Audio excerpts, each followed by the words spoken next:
Hey, party people, we are going live. Welcome to the Sunday Comics Brunch. Thank you for tuning in. Special day as we enter the Continuum. Without further ado, welcome to the Sunday Comics Brunch, where we dine on comics and comics headlines, hosted by Mr. Anderson and Meredith Logren.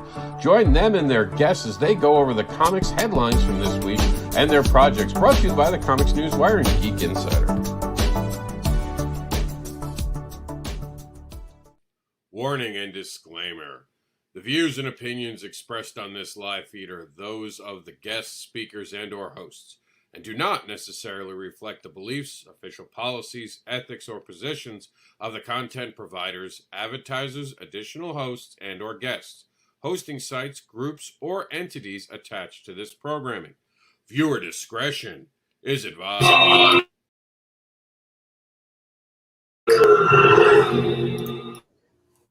Ooh, I don't know what the heck that was, but that sounded exciting. Good morning, everybody. This is Meredith Logren. I am going to drop the overlay here so that you can see our lovely Sunday morning That was actually the Justice League trailer because I'm on Twitter. No, I'm on Twitter and it autoplayed. So I'm on Twitter. I hate when that.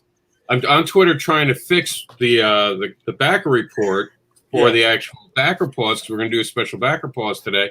And all of a sudden that starts playing, and I'm in the wrong screen, and it won't mute. And I'm like, son of a... And I'm playing with my mute button because it won't mute. Luckily, I think we played so little that they can't get pissed at it. No, you couldn't tell what that was. Yeah, we played it. There's no way.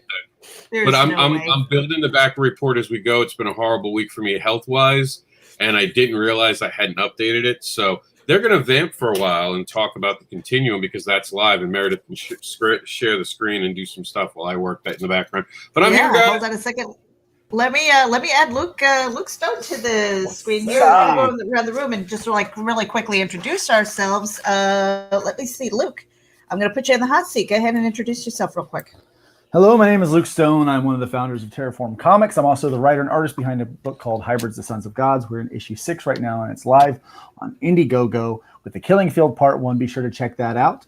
I'm also the artist in on the book, on the story Wolf, that's in the Continuum. So make sure you check that out. It is going to be fire. And I'm the artist. And I'm the artist on a book called Voodoo Nations, which will be live on Kickstarter in probably a month. I'm not sure. I'm not in charge of that one. But that's me in a nutshell. Go to lukestonestudios.com, find all of my social media links and things like that. Awesome. All right, C, let's get you up on the big screen here. All right, I'm C. Michael Lanning, an independent artist. I'm also known for doing Reapers on the Continuum with Meredith Logren. I'm also doing work for Silverline Comics with the Rejects comics coming up soon, and a couple of covers here and there, and some other projects I can't really get into right now, but so excited to continue on, and especially doing comics. So, and happy C-Day. Whoops. No, that's happy okay. C-Day. Happy C-Day. Sorry about that. I didn't mean to cut you off. It's like, he's out of here. Yep. All right, I'm Meredith Logren. I am the associate editor over at Geek Insider, as well as the executive producer of the Geek Insider podcast. I am one of the founding members of Terraform Comics, and we have so much to talk about today because we're doing backer pause. We're going to be talking about our launch. We're going to be talking about a whole bunch of stuff.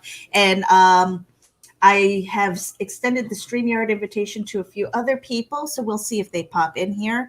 Let's see. So part of the Enter the Continuum, I should say, is Reapers. I'm really excited about launching that with C. Michael. It is a great story. This is just a taste, a little introduction into their world, and we can't wait to talk about it. And you'll see more if you head over to the campaign and enter the Continuum, a library of creation. Let me see here. I'm going to get myself off of the big screen here. And there we go. And let me find my screen here after I go all the way up to the top and close that here. So how are you guys doing this Sunday? Normally Sundays are a little bit more relaxed You know, we have our brunch, we have our coffee, you know, we kind of hang out and talk comics and stuff like that, or industry things and what's happening in the world. So, but this is kind of it's a big day for us. You know, everybody who's here in the room. It really is. Yeah, and I'm not normally here because Sundays are a pretty busy day for me. Yeah. Oh, so, Luke, what are you doing? I know you have big news over as far as that's concerned, don't you?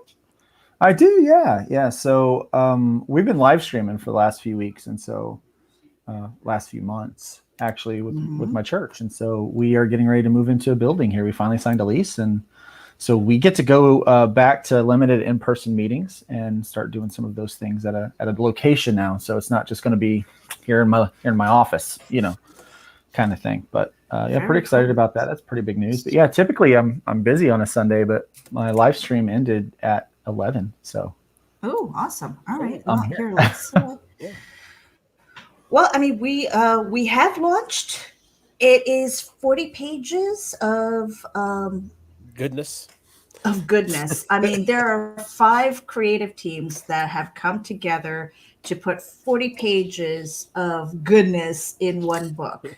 And I love the idea of the continuum because it has allowed creators of all different calibers, genres, and things like that to have an opportunity to come together, put their work into a book. Because I mean, quite honestly, I don't want to speak out of turn or anything, but I have my first comic book credit thanks to Luke Stone.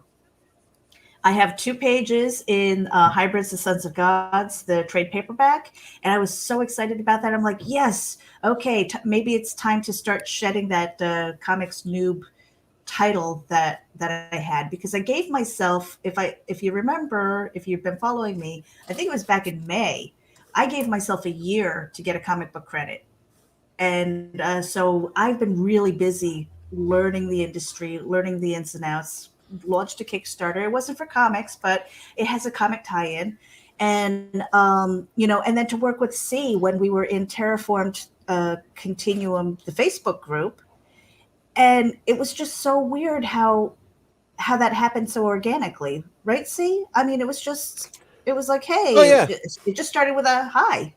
Yeah, because you know, Rob likes to push the questions. He's trying to get out of you everything that he could get out of you. What's in there, dig deep. And one thing was the question of what you want to create. How do you want to create it? How would you want to do it? And so answering those questions, you know, kind of opened up the floor to saying, yeah, I would be more than happy to. I think one of the questions was, would you be interested in working with another creator on this product or this IP or whatever the case is? Oh yeah, sure, absolutely. I wouldn't mind working with somebody who wants to write it. And then you kind of chimed in and said, hey, I'd be interested in doing something like that. And then we kind of steamrolled from there. Yeah. And then, and congratulations, by the way, for being inducted into a partnership with Terraform Comics. Now we announced that on the weekend, did. Yeah, I should put that in my intro. I got to write things down now. It's getting bigger. Well, and it was C. Michael Lanning has joined us, as well as Mike Seeley. Michael, Mike. We need to get you in here and also talk about that a little bit, because I mean that was a big deal, and I think Luke can talk to this a little bit with Terraform Comics. We originally started off as 7. No, actually, when you started this idea of Terraform, we didn't even know what it was going to be called, and so you had a big group, and we kind of whittled it down. Yeah, we had a mess of people. Basically, I threw out this huge net, knowing that it would dwindle down to a core few.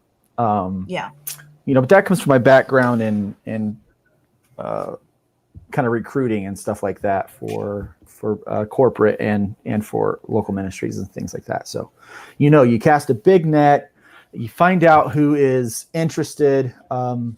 one of the questions was, well, what is Terraform going to be? What's the business model? And honestly, I'm the kind of person, I like to know, like, here's the end result. This is what we want to achieve. But now how we get there is going to be based on the talents of the people that are a part of the group, that come into that. And so we cast a big net. We got the commitment from the people that wanted to be a part of it. And as we started to develop this idea and have all of the creative minds in the room start coming up with some things, it has become what it is. We didn't want to emulate what was already being done and done well by other people. We wanted to do something that the market needed, the industry really needed. And so I feel like we've got that now. But yeah, so there was a big group of us, and then it dwindled down to 6 and then 5. And then we knew we wanted to get back up to around that 7 mark. And so we had been talking about it for the last 6 months, looking for the right pairing to partner with us. Michael Lanning started working with, I was familiar with his work with Silverline already. And then I saw that he was a part of the Continuum, the Terraform Continuum group. And I was like, that's cool. C's in here. And so I kind of got excited about that. Saw that he was working with Meredith. And I'm like, I know Meredith's writing is tremendous. I just drew 2 pages for her for the backup in the trade paperback. And what was really cool about that was she captured the characters perfectly, but did it in a horror twist and was able to do it in 2 pages. And I'm like, oh my gosh, for a first-time comic writer, this is really kind of insane. So she's got, like, don't let like the whole comic noob fool you. She's got skills, okay? And so I was really excited about that. And your name had come up a few times, like he'd be a great partner to have. And then I had the opportunity to meet Mike Seeley because he's also working through the Continuum. And what's really cool is that Continuum idea was kind of Rob's mastermind to, like, we could work with creators and help develop them, and we might find some people that are really grab a hold of the values of what Terraform COMiX is. And lo and behold, we did. And so when I met Mike Seeley, I was like, how are we not best friends? I didn't understand that. Like, we just agreed on everything, like our philosophy and all that kind of stuff. And so when C. Michael's name came up as a potential partner, I was like, well, that would bring us to 6, but we need 7. And how about Seeley? And so it was just kind of magic how that happened. It's like the universe saying, go for it, Terraform. It was kind of funny because C and I have been working together over the last few months for Reapers. And so when we were looking at partners, I wanted to throw his name in. I was like, nope, that feels like nepotism in a bad way, even though, and I'm so glad that I didn't have to, because I was just there like, C's a good one. And I didn't have to. So it was just, what's the cool word? Simpatico. Simpatico. It just felt, it just all kind of fit together. Can't remember the last time I heard that word. So Writers. So yeah, right. I know. So what else is going on in the world? I mean, this is not going to be the Terraform. It might be, but we do have Backer Pause coming up, and I'm waiting for Rob to kind of get back. He's doing some stuff in the background. I mean, he's been instrumental in getting that Kickstarter together. And, it's just been the last 2 weeks for me personally have been insane. So I feel like I haven't been as present as I should have been, I think. But, the wonderful thing about our team is that, if one falters a little bit, another one picks it up. And I'm really thankful for that. But again, I wanted to just let you guys know, if you're tuning in, this isn't a normal Sunday Comics brunch, where we just have dialogue and things that we're talking about in the industry. We'll have that too. And if you don't see the panic in my eyes, I'm a great actress because I'm like, oh my gosh, what do I do? What am I doing? Because Rob usually has the board here. So, but you know what? I'm gonna while we're here, go ahead, see. Well, let's talk about some of the stuff that we're going to see in the continuum. Also, you can play the video. Yeah, I put it up in a private chat a few minutes ago. Okay, so is that the video in our? You just go to the bottom. No, in the actual StreamYard, it's preloaded. Oh, you can play. Yeah, very. I left it in the private chat. I guess you didn't check it out, and I'm loading up some other videos. All right, let me see here. Brand. See, I'm afraid that if I have to go in here and I'll do it. Changing the landscape of comics one story at a time. Enter the Continuum. A library for independent creation is born. This isn't an anthology. Each issue of the Continuum is a variety pack of tales from all over the world. This is a mission to create an ongoing series that introduces you to creators and their works from across the globe. This is advocating in comic book form, created to entertain fans and showcase the power of creation. Don't you dare call this an anthology. This is the Continuum. Featured in this 40-page first issue of the Continuum is Reapers. The Eclipse. Only death can save us. Wolf. Dawn and the Dead. Thank you for watching this video for the Continuum. Please share this on your favorite social medias and pick the reward package that works best for you.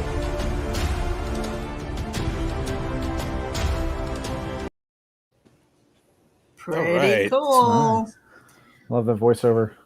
And also credit to Luke, who's here, so he's on back applause as well, so he gets to play his video without interruption. On the other side of that, Mike Seeley's joining us, so we'll get him on in.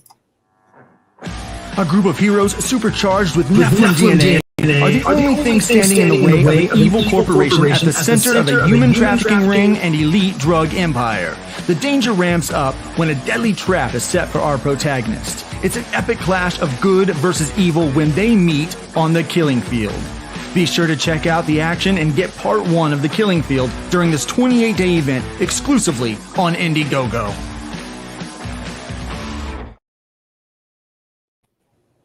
All right. Did you edit that, Rob? No, that's yours, dude. It's the one you gave me. It like went Nephilim DNA, like really big right there. And I was like, I don't remember doing that. Sorry. I'm good with voices, but I haven't gotten my Luke voice down. But as soon as I do, you'll know. You'll know I have my Luke voice down. Uh-oh. I think we'll all know. Funny with that one, Luke, when you put up the first video and we were like, it's a little long, it's this and that, and then you shaved it down to that, and I was like, yes. You know, just the feedback, you took the feedback and you ran with it. I think that's something that I love about Backer Pause. You know, I usually take feedback even though I don't like it.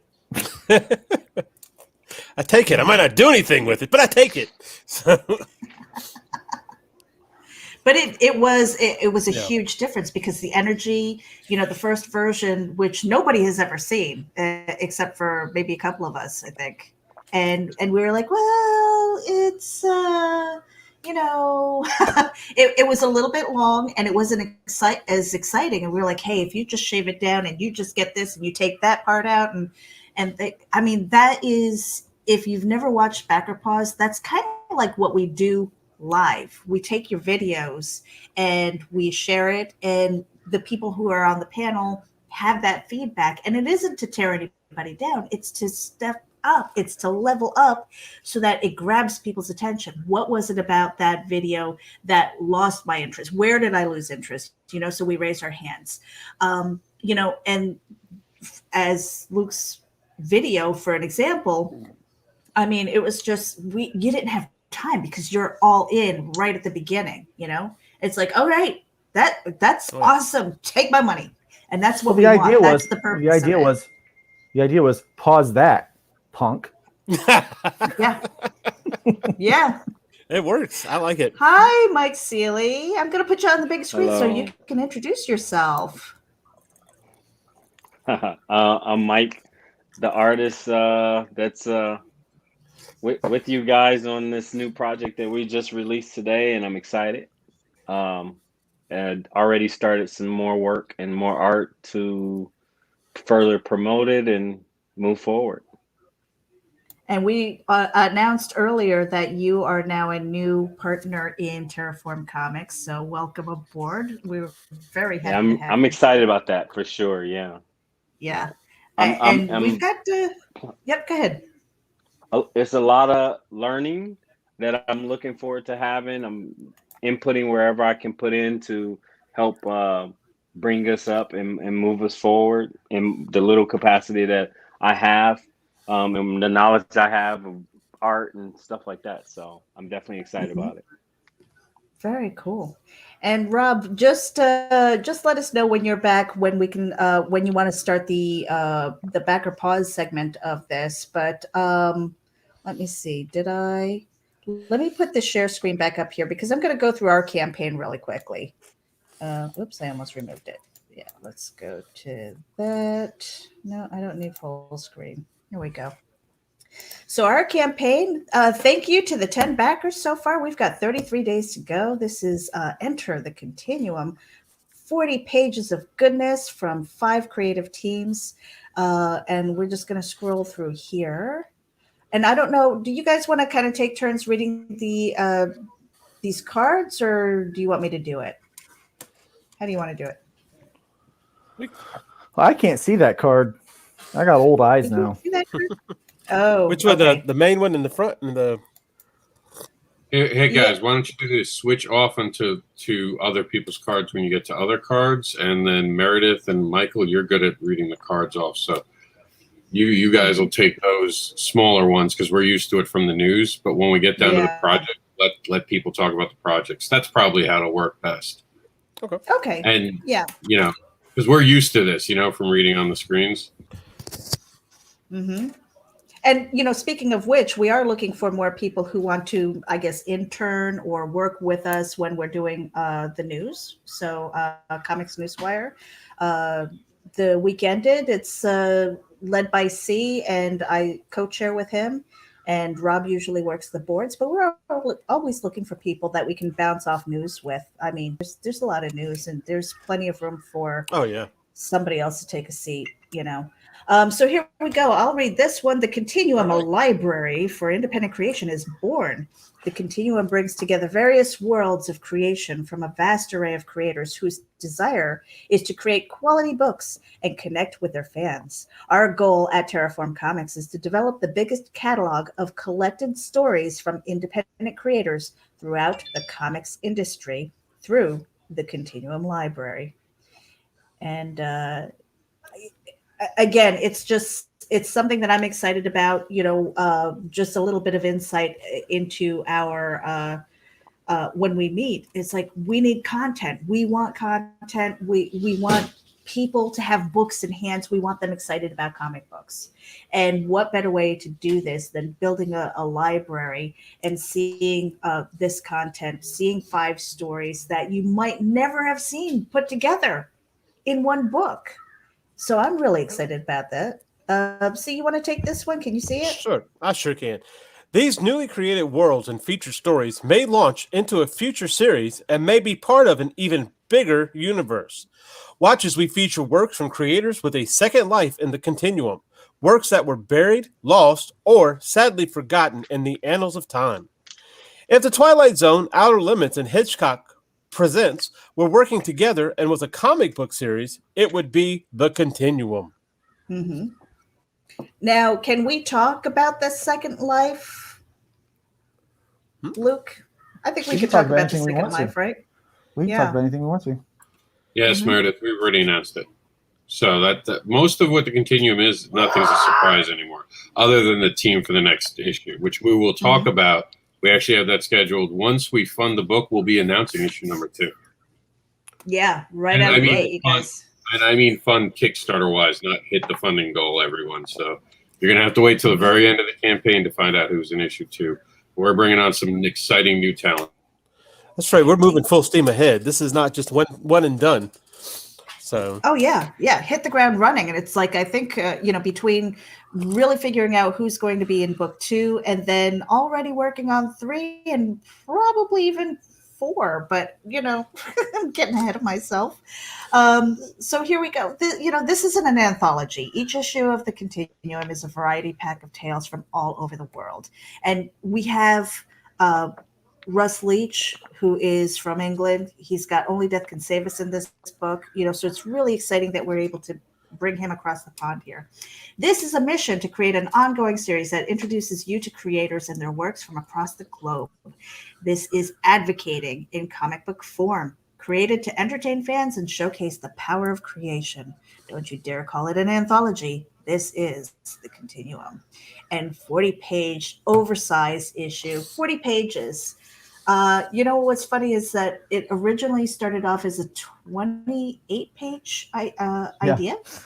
Oh, Yeah. I was like, okay, guys, we should do this thing, but let's make it a 28-page so we can do the self-cover at 32, and then they're like, yeah, we got too much. And I'm like, all right, let's do it. Yeah, 40. Here you go. The official Terraform logo sticker is... I am not crazy about stickers. I don't know the whole thing about stickers, but I will. What is the appeal? Because if I stick it on something, they chances fit really are it goes nice. away. They fit really nice on my art table. yeah, there you go. Oh, Not only that, I Okay. like buttons My too. ad onto my art table. I like Meredith, buttons too. So they stick to things. That's the Okay, deal with stick to stickers. See, my problem is if I have a sticker that I really, really love and I stick it on something, chances are I lose it, it gets ruined, or it gets thrown away eventually. And I'm like, oh man, so now I feel like I'm hoarding stuff because I want to keep the sticker. I don't know. Maybe I'm just weird. I accept that. I get it. I get it because it's kind of like a tattoo. Once you get it, it's stuck where it's going to be.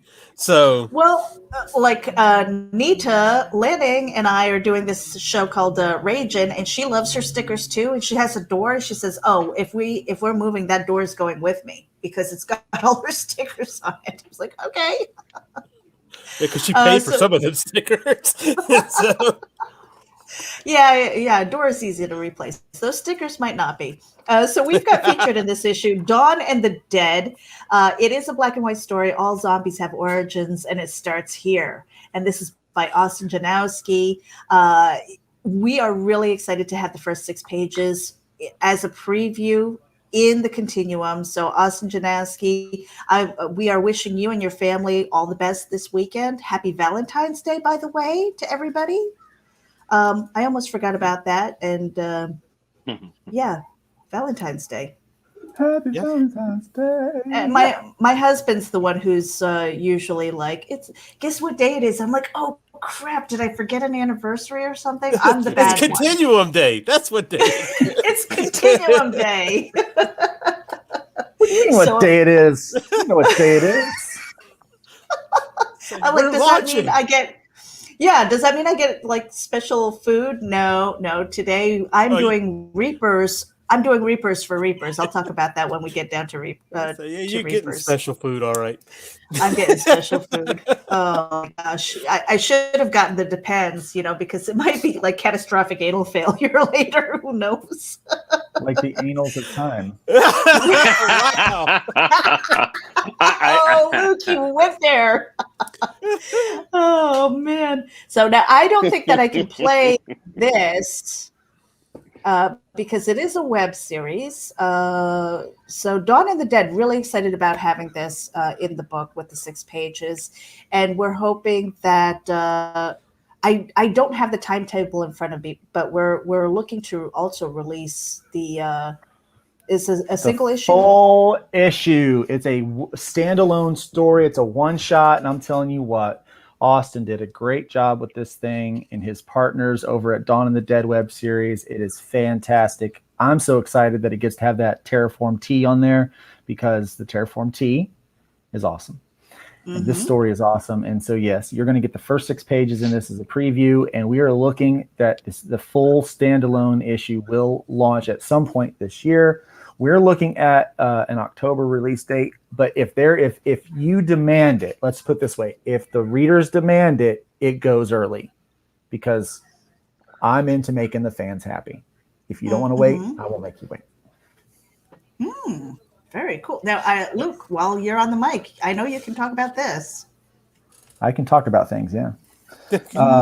Wolf. That is Wolf. So Rob and I are working together on a thing. We're doing a thing, right? And it's this. It's Wolf is the first kind of 5 pages of this new story about these newly divorced superheroes who were in charge of a town but have to set aside their differences and their arguments for the best of the city. And so this is a neat take on kind of some old problems that everyone has. It will be entertaining, it will be fun, and there will be lots of action, and there will be cool characters and some sexy characters and some fun characters. This is a good thing, okay? Many people have seen some of the things that Rob has been able to write with Barbara and Monsters and some of the other things that he's been a part of.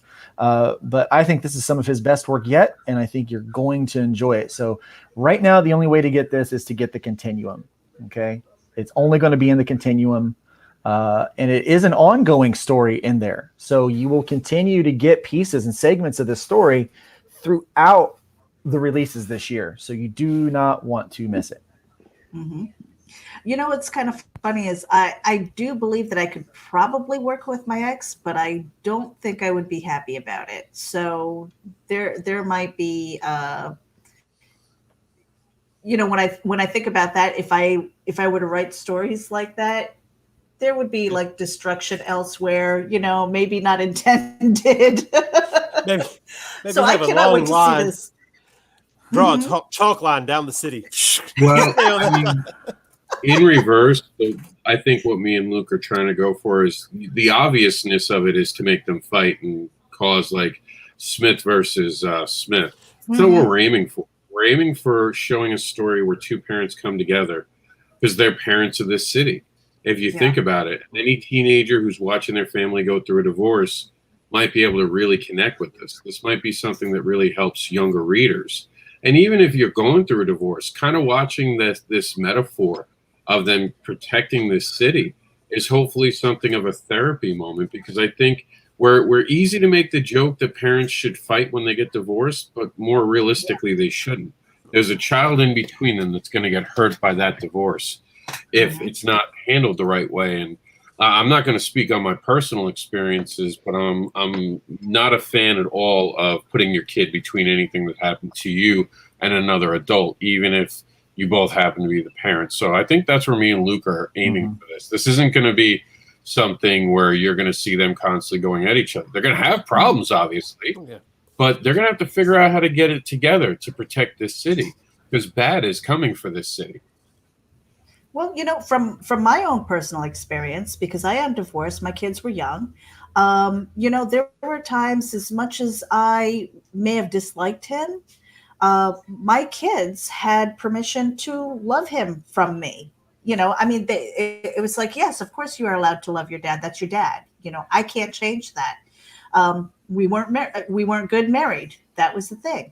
But anybody who, you know, shit talked my ex in front of the kids, I said, stop right there, you know, and then I put the kids aside and said, please don't put me in a position to defend him, but I will, you know, because that was doing the right thing for my kids. And so I love this story, the idea about it, you know, to put your differences aside for the greater good, you know, and my kids, I think my kids really appreciate that. And they're adults now, you know, and we all have a great relationship together, and it is possible, you know?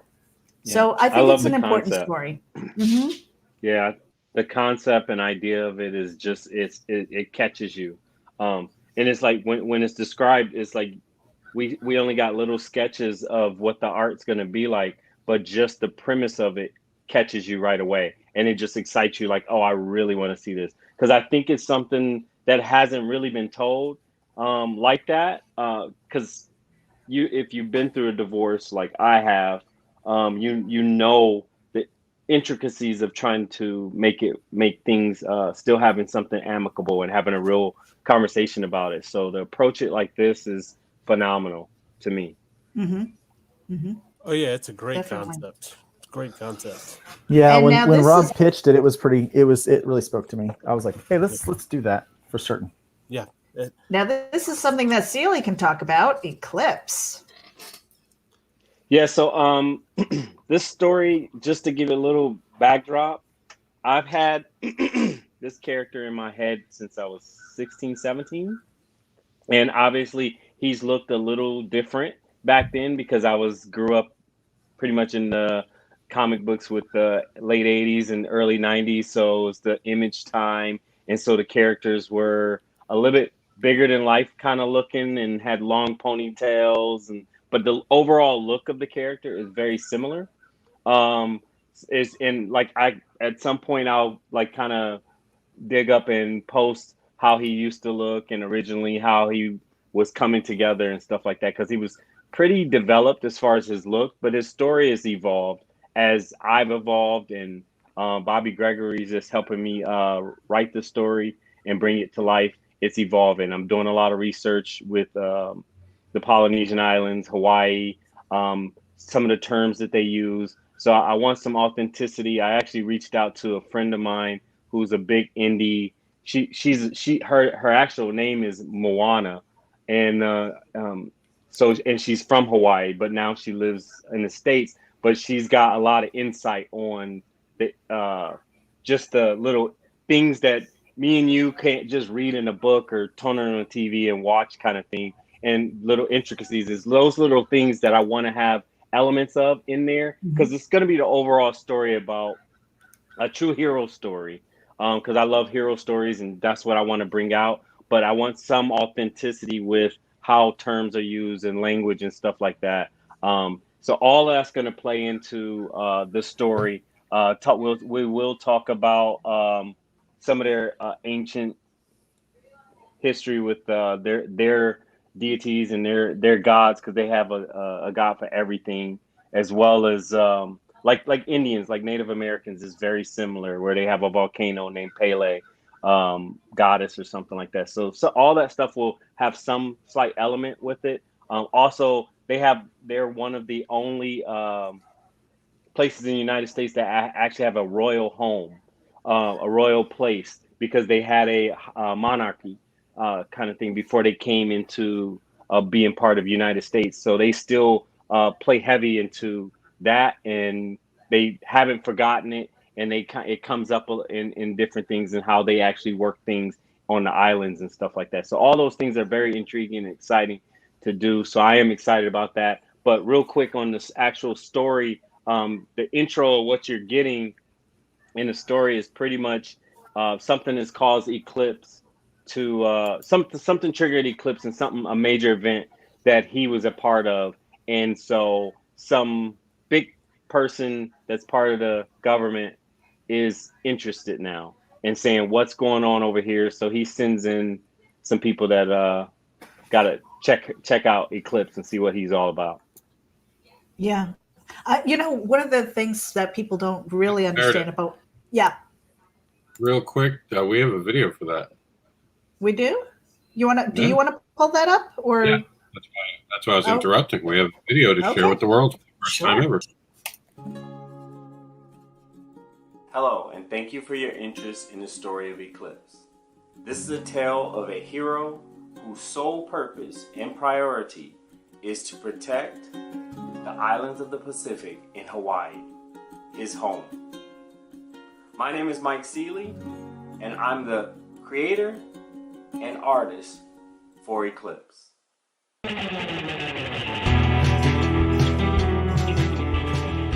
In the wake of tragic events, a super-powered being has become a person of interest. With his intentions being unclear, bringing him in may be the only choice to keep the Hawaiian Islands safe. Can Eclipse be trusted, or is he hiding his true nature? One that has the potential to burn down the Hawaiian Islands he calls home. The story of Eclipse is a catalyst to introduce a universe with the sole purpose of evoking excitement, wonder, and interest in what we all have grown to love in our favorite superhero comics and movies. Thank you for watching this video, and please consider backing, sharing this project, to all your social media sites.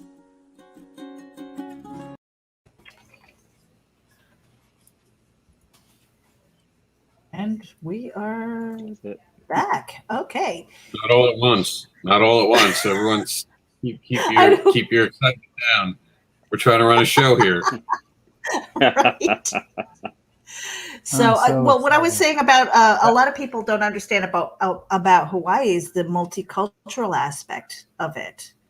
You know, it's more than a vacation destination. There's a lot of history there, and so I think it's really cool that you're trying to touch on it without being, you know, like boom, you know, history, boom, because people are like, oh, I don't want to be talked at. I want to have entertainment. I want to enjoy this, and so I think Eclipse can certainly do that, and you just don't know what's going to happen with him, you know. I don't know if you know this or not, but I've read this story, and it's good. It is really good. It's well paced. It's got this is a good establishing point for the story, and so anyone that's watching, I have read all of the things that go into this book, and it's good. Thank you. That's Luke Stone blessed. I like it. I'm not allowed to lie. There you go. I'm not allowed to lie. Well, it's not good policy anyway, you know. See, we've got Reapers up here on the screen. You want to read this? Are you on mute? What happened? Where'd you go?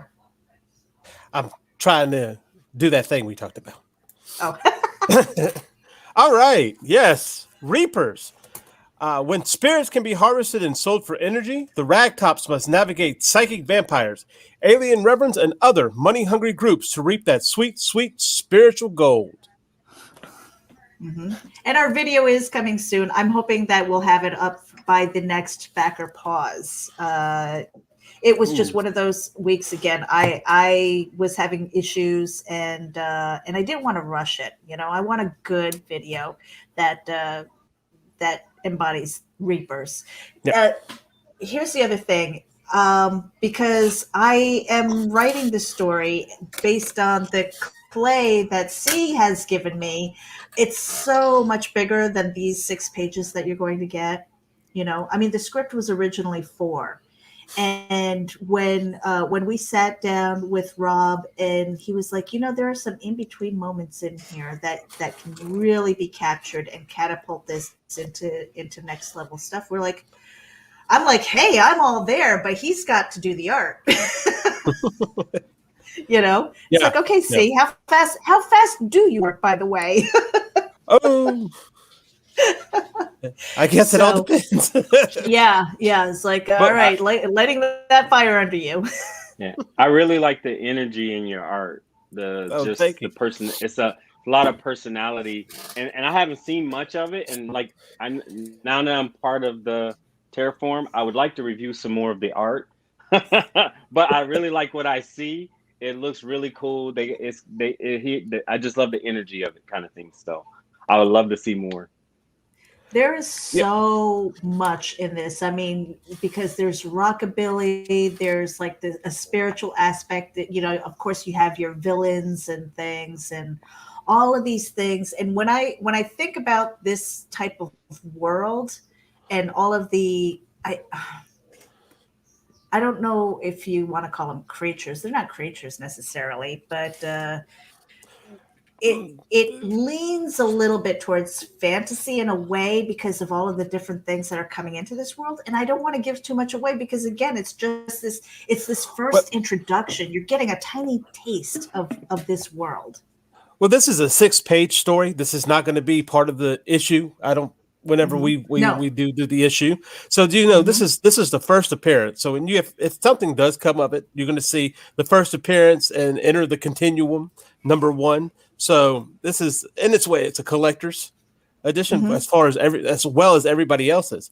But this is kind of a standalone story. It's just it's kind of a soft opening, I guess you could say. It's a soft opening with a little teaser. There's a cliffhanger to say, yes, there is more coming, and tune in to see it because it's. And I'm biased. I'm going to say it's going to be epic. Moving forward here. Yeah, go ahead, C. No, I tried to see if we get Russ in. We'll see. Yep. If he comes in. But that would be cool. Do you want me to read this or? Yeah, if you can, that would be great. Okay. This is, of course, the first 8 pages of Only Death Can Save Us. Only Death Can Save Us is a Bronze Age-inspired cosmic fantasy romp bringing together action and pathos as the ancient elemental known as Death leaps from his ethereal retirement to help a young soul protect her loved ones, her world, and even existence itself. Art and story is by Russ Leach, and it is some amazing art and story.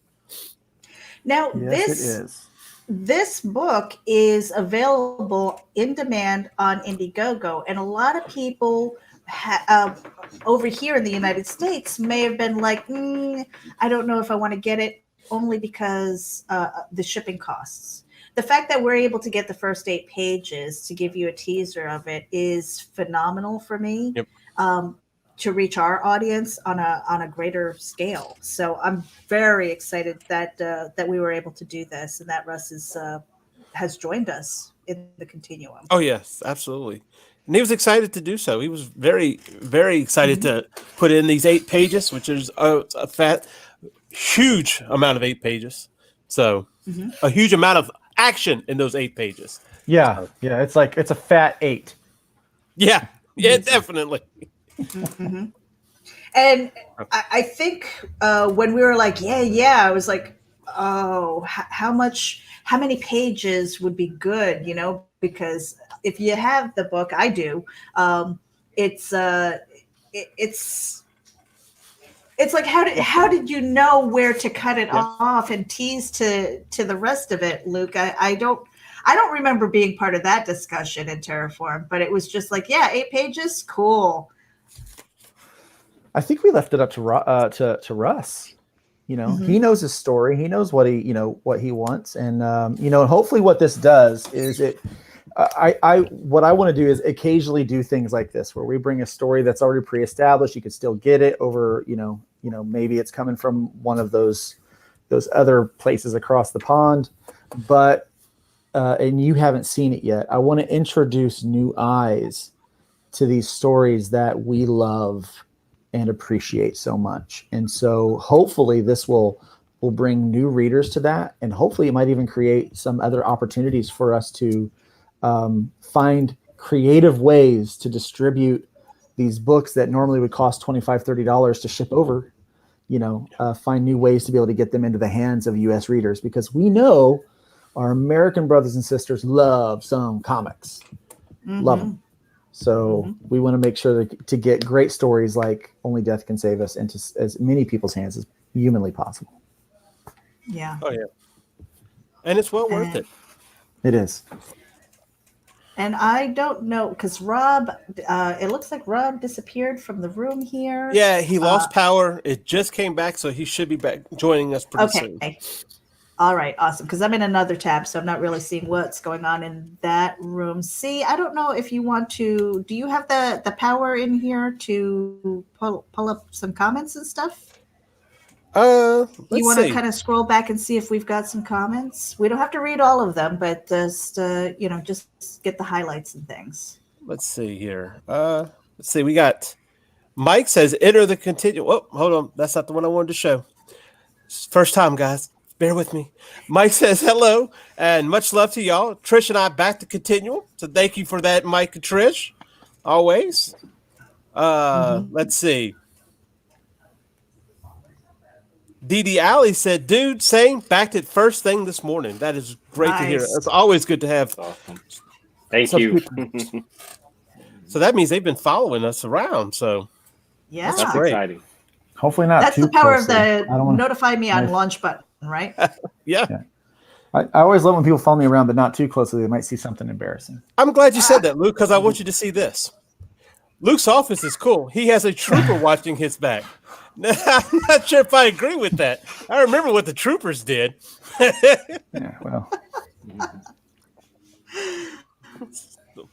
But it's really not that threatening. You know, they're terrible shots.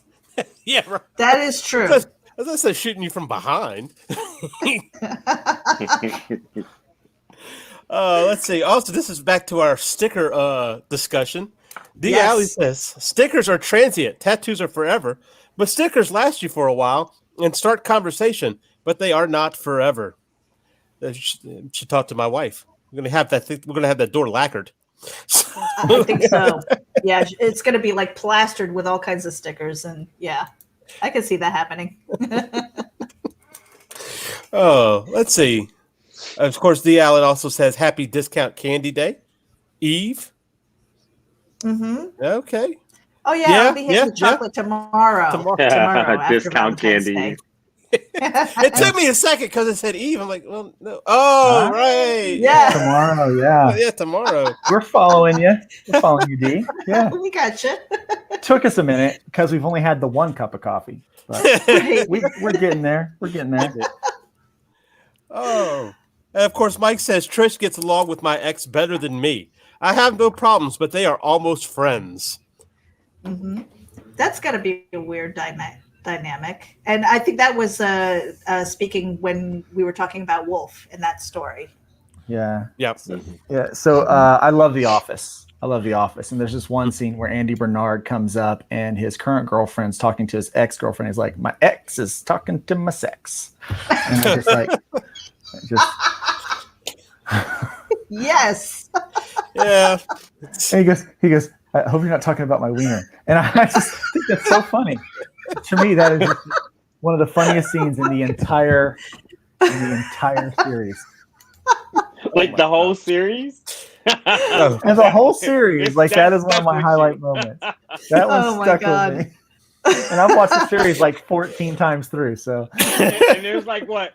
There's like 13, 14 seasons, right? Yeah. There's 9. There's 9 seasons. There's 9? Okay, 9 seasons.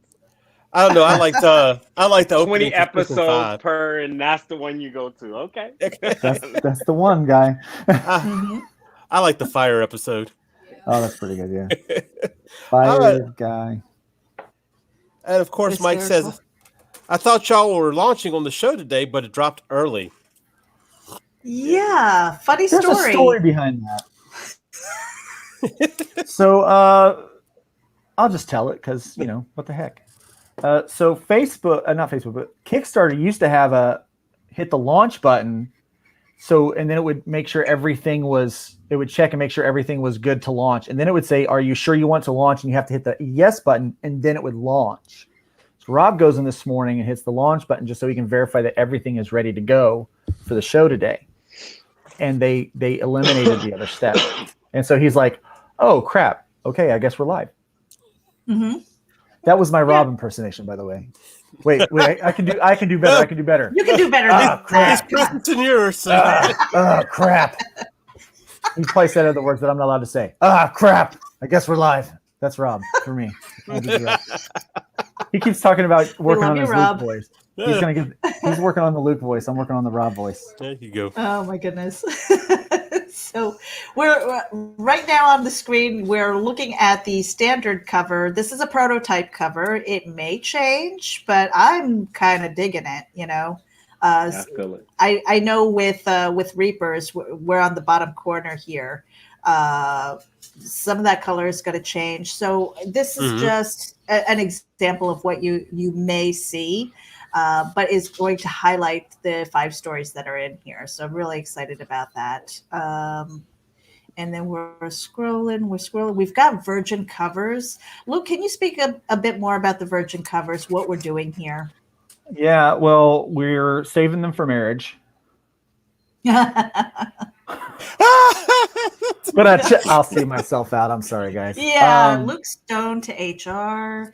Luke Stone after the show. Yeah. A virgin cover is not what it sounds like. Basically, what it means that it's got no badging or branding on the outside. And so what we've done is we've taken a couple of images from various stories, and you can get these variant virgin covers. And so I like that. Yeah.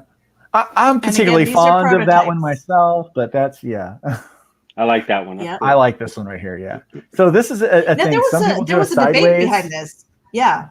Mhm. Yeah. We're doing something like, okay, so here's the thing. At Terraform, we listen to the rule book. You know, we look at the rule book and then we say, screw the rule book.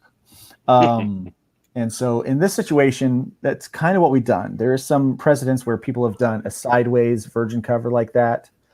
And we decided that we wanted to be one of those people that do it. So Russ presented these different cover options for his virgin cover.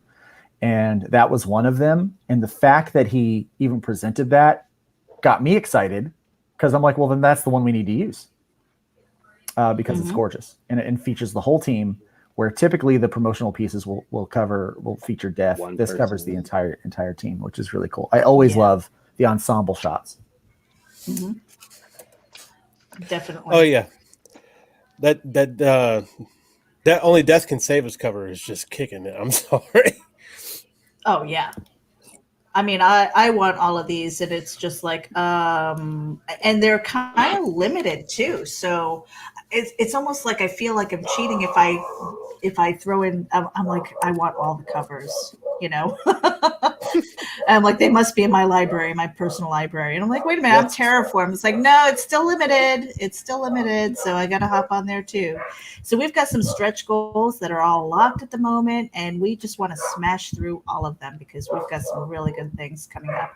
And of course, the creators, we were talking about them, Austin Janowski, welcome aboard, you know, and I really hope that everything's going well with your family. Happy Valentine's Day. You know, everybody stay healthy, stay positive, stay focused. You know, I don't Meredith, yeah. we're ready for the backer pause. I was actually ready before. I had power go out of me now twice, so I'm on my laptop just in case. So if you could host the actual page in place of our Kickstarter, we can start the show, the backer pause part of it. All the videos should be loaded for the most part. So if I do pop out, I could always jump in on my phone. They're all underneath the brands and the overlays, so we're ready to play. All right, hold on. Let me just scroll through here. So we, Go ahead. Well, that's just everyone who's involved in it. We can get that at the end of the show. So we'll come back to this at the end of the show. And right now, what I'm going to do while you set that up is I'm going to play our backer pause intro, so people know what we're about to do. Welcome to Backer Pause. What is Backer Pause? Well, it's when we get judges who are creators to sit down and watch crowdfunding videos that we are proudly advocating for on comicbookadvocates.com. And they hit pause when they lose interest in the videos that we are watching and experience backer pause. This is a fun way to teach creators about attention spans of the viewers and what works and does not work for their videos. Want to be a judge? Are you ready to play? Welcome to Backer Pause. And of course, tell you about the power, and we're going to talk to you about the power of a single dollar. When Meredith get that screen up for us. Never underestimate the power of a single dollar. Just one single dollar can help make dreams come true. Every dollar is a declaration of support and belief. It helps the creators and the teams behind the book. Just $1 helps create new worlds and keeps creators creating. And if you're going to be creating something on Kickstarter or Indiegogo, get Kickstarter for the Independent Creator, second edition, a practical and informative guide to crowdfunding by Madeline Holly-Rosing and Christy Shin. It is an amazing book that will help you navigate the ins and outs of crowdfunding. Okay, are we back? We're back. We're back. Yeah, but All right, so now normally I don't do the boards, you guys, so if it's a little bit clunky, I do apologize, but I am on the site, creatorsofwrittensense.com. Now crowdfunding, Prime number 6, so here we go, backer pause. And Rob, you just tell me when to stop, because I'm going to scroll here. We've got go to every big event. So you just scroll. That's all the stuff we just told them about in the video. Right there, we want to talk about that. Scroll up, scroll. Right Scroll there? up. Scroll up. Yep. And right there, first place we stop is to tell everyone that Stake 2 alternate cover is now in previews. You can order that by going to your local comic book shop and telling them to use FEB211499 as your pre-order code. And we're going to be looking at the vampire thing coming up right now. Meredith's going to draw it up for us right below that. Mm-hmm. And we're going to play the video for it. Remember, if you don't like what you see, raise your hand. We'll pause the video. Because we have so many people today, I guess Terraform's playing back or pause today. So when we'll do 3. When 3 people hit pause, we stop the video. You guys ready to play? Oh, yeah. Yep. We are. Let's do it.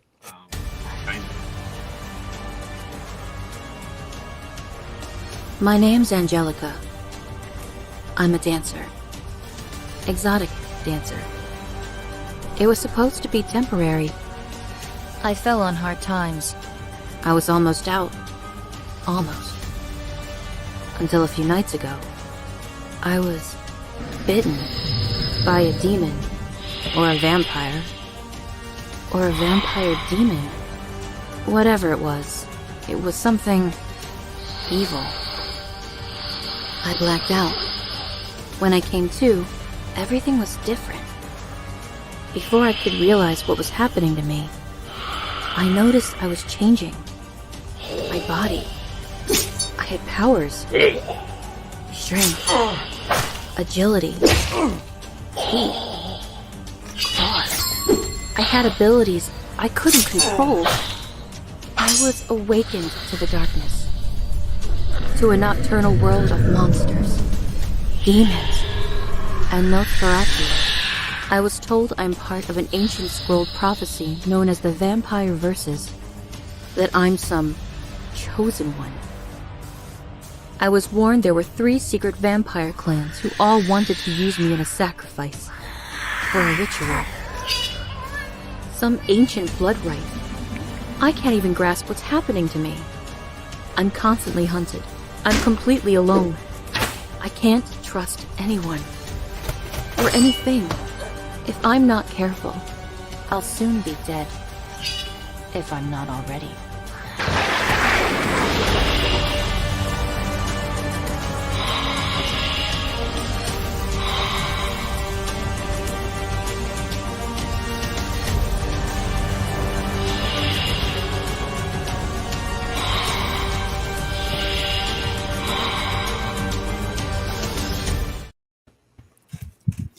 Good Lord, Rob.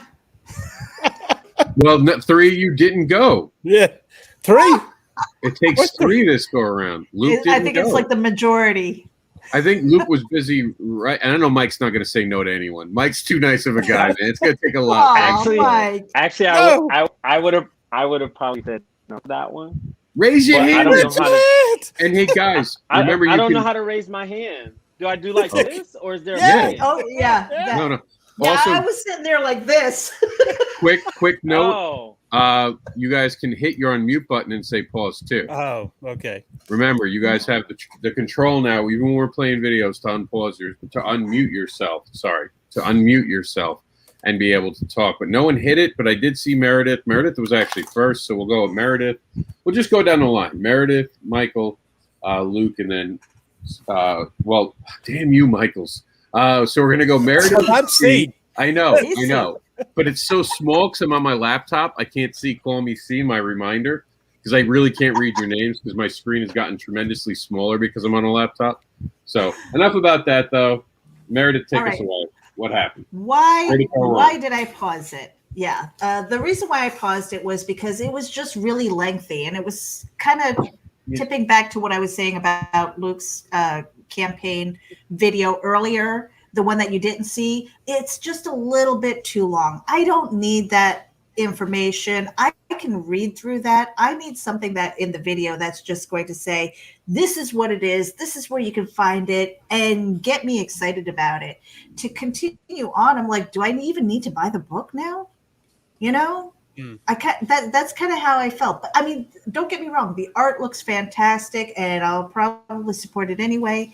It's just one of those things where the video was a little bit too long. See, you were the second one to raise your hand. Yeah. First of all, I'd like to preface this with I love Frank. I love Frank.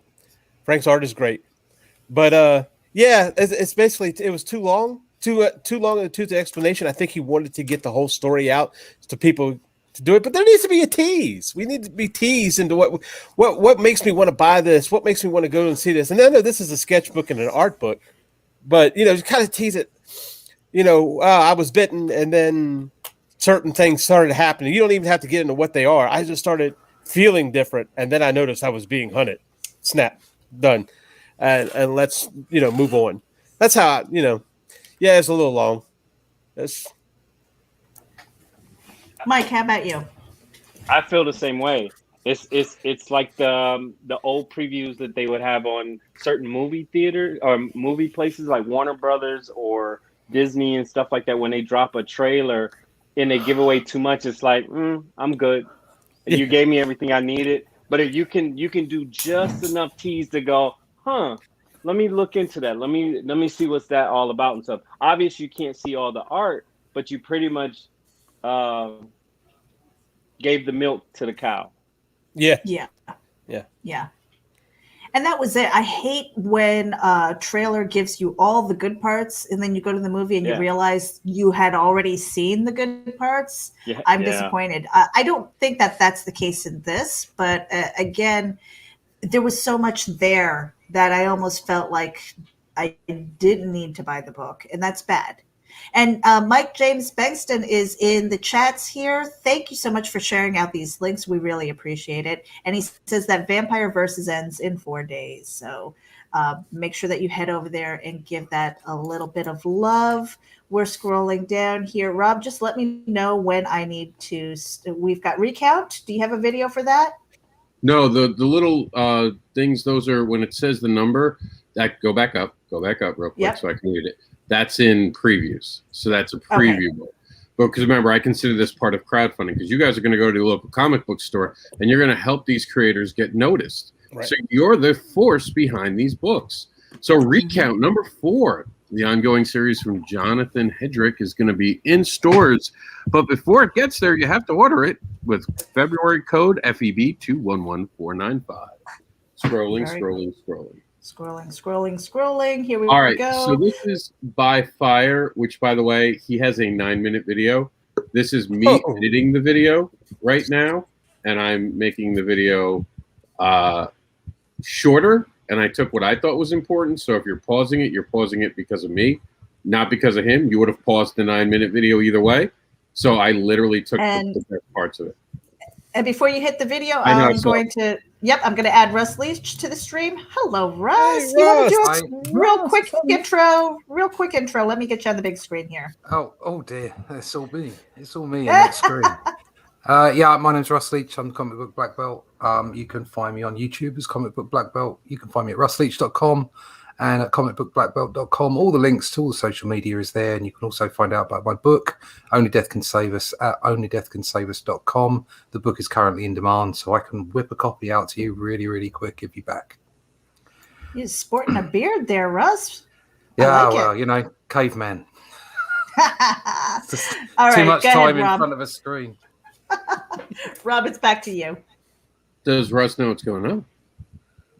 No, I just turned up. I got the invite and I turned up. That's the way I roll. We are in the segment right now where we don't normally do Backer Pause on Sunday Comics Brunch, but there you go. I know you've been on Backer Pause before, haven't you? Yeah. Yes. Okay, so you know exactly how it works. What does that mean, Rob? How many hands need to be up in order to stop a video now? It would still be the 3. 3, okay. 3. It's the majority. It's always going to be a majority rule. If there's 3 people in the room, it's 2, whatever the majority is. All right, so raise your hand or unmute your mics if you'd like to stop this one. And away we go. All right, everybody. It is Peter A. DeLuca, a.k.a. Pad, a.k.a. the Pop Culture Pope, a.k.a. the Eclectic One, a.k.a. the Sketchbook King. We're talking about my Indiegogo Trial by Fire. And this. What is this? This is why we're here. This is a young teenage Peter rocking and rolling in high school, trying to make it happen, trying to break into comics, trying to get stop. that comic book note off. Stop. Everyone, this is the inspiration for everything you're about to see. Let's get to it. Stop. I think Luke and I were raising our hands. No, tell me about the product. I don't want to know about you. What? All right, That's sorry it. about that. I was switching screens, and for some reason, it wouldn't let me stop a video as I. AKA pause, AKA stop, AKA I don't need to know, AKA who cares. Hold on, guys. Let's be nice to the guy. Remember? Yeah, in all fairness, he seemed like a lovely guy, and he seemed very passionate. But the first thing I want to find out about is the product. Yeah. Whether that's a little bit of story or whether that's literally just the tech specs, it's this many pages, it's a sci-fi, it's a superhero, whatever it is, I want to know about the product first, and then I'll find out about who makes it later. Mm-hmm. That's just a personal opinion, but that's what's going to suck me in and make me want to read their book. Is what's the book? Yeah. And remember, this was me editing this video. I don't know if you heard that, Russ. This is actually 9 minutes. Oh no! Way too long. Way too long. 30 seconds, a minute, minute and a half max. I don't know. I worked with the creator in the past. He's an amazing guy. The energy he has is amazing. So this video is my fault, but it was the best of what I thought could get the most amount of information. It showed his personality. It showed his art. You know, would it be the video I'd make for him? No, obviously. People who see my videos and I'm more inspired to buy his book literally by the thumbnail and the fact that it says a 69-page comic book. Mm-hmm. That's what's that. I'm actually looking at that going, well, you know, that looks quite cool. But I'd be switched off by the video because it's too much. And he seems genuinely, really straight away. Yeah. I connected with him. He seemed excited and genuine, but it's all about the product. 100%. Yeah. Could it be? Oh, go ahead. I was going to say, in more art, like always come out with the art. Exactly what Russ said. It's all about that product. He has a lot of energy. He's a nice guy. I like his accent. So it's like all those things are going to be good. But I know it's like he's trying to be funny and kind of connect with the AKAs. But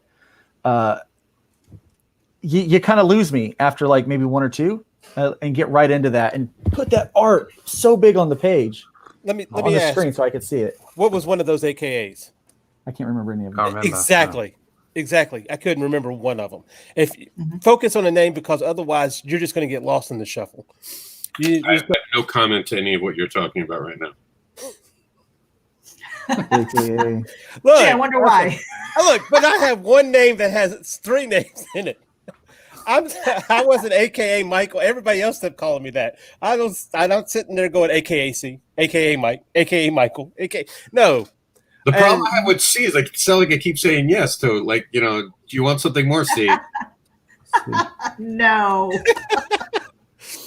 All right, moving on. And Mike James Spangson says the same thing. One more AKA would have been amusing. A list is a bit much, and it's true. I definitely, from my perspective, I want to see the content. Like, what am I supporting, and why? Right, and then why am I supporting it? Mm-hmm. The Adventures of Byron War of Rotisserie one shot is available to you from Scout Comics under their Scoot imprint in the brand new previews world. We don't have the number just because it's a long title, but you can definitely check our link. Remember, you can find all this at comicadvocates.com right now.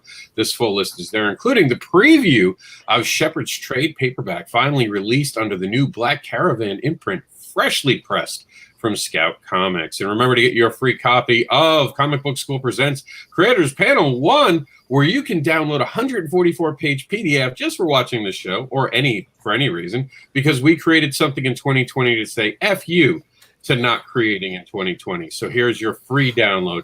I have a story in there. One day we're going to talk about the amazingness of Photoshop and how they make you resize your images and don't tell you when they upgrade your software. Yay, Photoshop. So that's another day. But you can download a high-res copy of my book now, from my part of this book, from comicbookschool.com. You can go there right there. Here's the link. Get your free copy today. Check out my story, which is up for an award, by the way, in the ICAs. So check out the awards. Yes, Mary. Now, Rob, are they calling the next one Panel 2? Yes, Panel 2 is the official designation. Awesome. Yeah, so Yeah. it'll be Creator Connections Panel 2, and it's a cool theme, right? Until you get to Panel 20, then people are going to be like, that's ridiculous. So we might have to go to page 2. No, you go to panel 9, and then you go page 2, panel 1. That's what I figured. Yeah, we go to page 2, and then we start doing pages. All right. Very cool. Here's Driver 8, issue number 2. Remember, be nice. No promises. Wow, do we not have the video anymore? It's weird. Maybe they backer pause themselves. No, I swear we had it. Sometimes I don't know what it is with StreamYard, but every so often a video goes out. I think it's Meredith. I blame Meredith. I have broad shoulders. I can take it, Rob. There we go. We're gonna play it old school, so we're all in the room.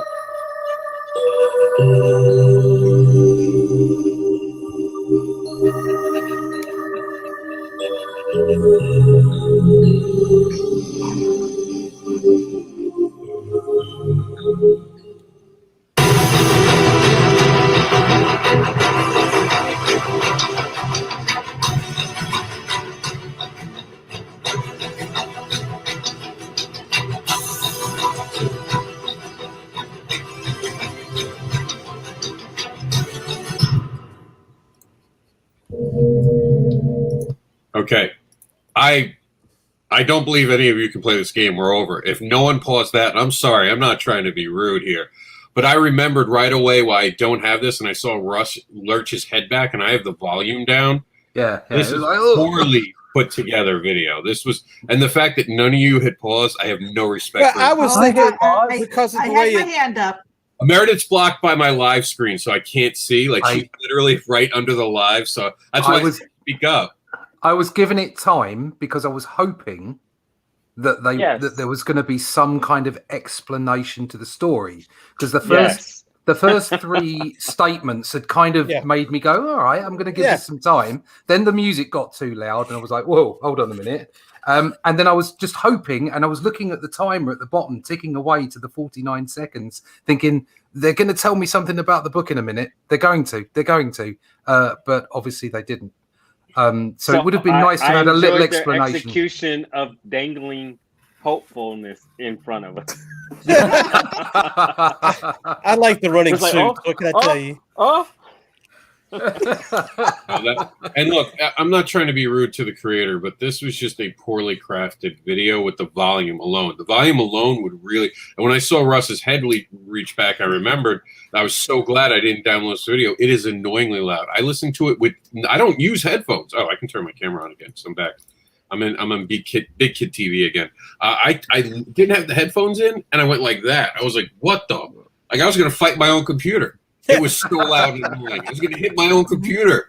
And my computer was like, dude, it's not me. It's the video. Don't ever play this again on me. Is that offset the video, or is it because we're playing it on here? Nope. That is really? Wow. I was thinking that maybe it was just offset accidentally, Nope. Now, I know that Luke had his hand up too. Oh, yeah. What would your feedback be? Look, I like reading comic books. I don't like reading videos. So if you're going to do a video, it's not that hard to do a voiceover. You can do a voiceover with your iPhone now and put those things together on a free app. So you can pay $10 and get somebody at Fiverr to do it. I know, I've done it. Yeah. So and somebody who sounds just amazing. You'd be surprised what you can get for a very small amount of money for a decent voiceover. And the voiceover doesn't need to be a lot. You don't have to tell everybody about the whole story. All you need to do is saying, if there's just one book you need to buy this year, make it this book. It's just something to just pull people in and maybe say it's a sci-fi fantasy, and it's like, oh, right, yeah, okay, this sounds good. But if you just leave it, like I was just lost there waiting for somebody to tell me what the book was about in the hope that it would happen before the end of the 49 seconds. Yes. Mike said, go ahead. I was going to say, Mike said that this was like watching The Lord of the Rings when they just suddenly ended. All the hope was lost. No, he said gave hope to this video. Like, when you're waiting, you're still holding your pee, and you're like, no, there's going to be a good ending.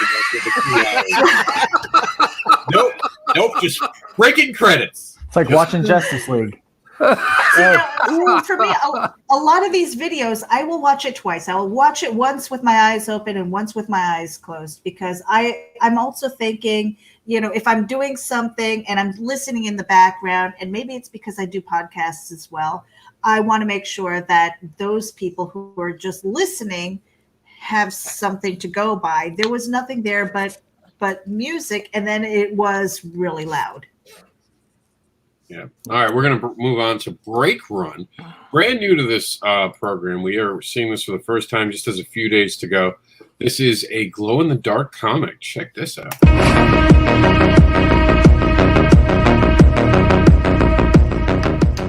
Hi, my name is Nima Afshar, and I'm a cartoonist. I write and draw comic books.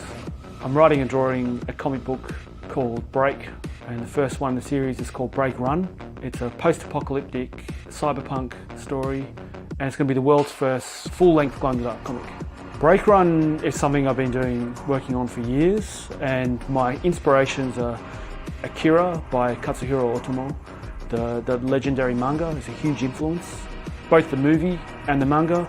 Mad Max Fury Road, I'm a huge fan of that movie. I love all the Mad Maxes for different reasons, but Fury Road is incredible.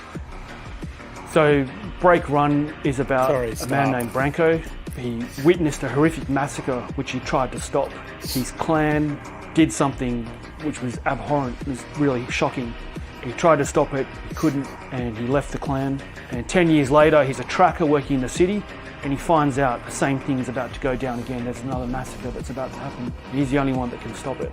So that's where the story begins. A full-length glow-in-the-dark comic book has never been done before.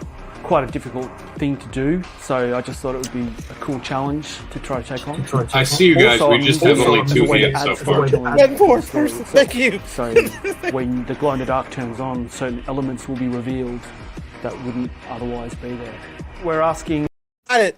Hey, We got it. See, remember, if you're pausing, don't keep talking because you might be interfering with someone else trying to watch. Sorry. Yeah, no, it's okay. Meredith disappeared, so I think that was kind of because Mike and I think Russ and me were all into the art. We kind of were just sitting around watching the art. So I hadn't seen that before either. That was new to me. I know Luke tapped out. Yeah, I tapped out. I think it just needed to be a little bit more concise, because when it first came in, I thought, all right, it's another one of those videos. But then he did something very clever, which is exactly what you should do. He went straight to the product, started talking about the product, and you saw some of his art and him doing the art. And that's I'm thinking, okay, this is good. I like this. But then he kind of just droned on a bit too long and made too long an explanation of the book. And for me anyway. And so by the time we got to the end there, I just felt like if he could have condensed it all a bit more, it probably would have been better. But certainly in the first 15 to 20 seconds, he had me. And then it kind of petered off. I agree. I think the concept of a glow-in-the-dark comic book is cool. I like his art. It was like, oh, I really like the Mad Maxes. Well, all of them, but really this, like that, that's when it kind of trailed off. It's like, well, is this book just like, is it Mad Max? Like, what is the story? Don't talk about, you can hit like those things that are the inspiration, but I really want to know what makes your story, And I think he could have gotten into that earlier. I mean, the whole, if he can condense that video, I like the music, I like the vibe, but definitely shorten it, speed up the pacing a little bit as far as what information gets out to us first. I will probably back this because I like the art. I think I like the cyberpunk, or I like the genre that he's working in. And I particularly like the idea that it is glow in the dark. And one of the things that he should have said way early in the video was that you're going to be able to see it, but then once you look at it under the black light or glow in the dark, you're going to get elements that you didn't see before. So it's like it's almost a dual layer in that book. And I think that would have that's something that needs to like come out pretty soon. That's cool. Video. Yeah, I think I actually liked how it began because it led into it. And again, I like his art. I'm caught by people's art right off the bat. But like everybody's been saying, once you get there and say what it's about, because you catch my interest as well, because it's like a manga and like manga and Akira, that storyline. Then it's like, so now move to telling me how your story kind of separates itself, kind of thing. Get into the meat of the base of it, and then let it stop. You know, just tease people. I'm big on that. Yeah, I think that's a sign of like, you know, and I didn't comment on the first video where they were doing the vampire thing, but leave some mystery, you know, leave a little something for the reader to discover on their own, kind of thing. Definitely. Oh, I guess we lost somebody. Well, my issue on that, as far as that's concerned, was I don't know why you're showing somebody else's art. I understand that you want us to see, but how many, you know, if there's people who are interested in Akira, they're going to know what Akira looks like. If the people are interested in Mad Max, they're going to know what Mad Max looks like. It doesn't really help you showing Akira art, and I see that, and I don't know what it is. Oh, you drew that. Okay. You know, that kind of thing. That's what bothered me, one.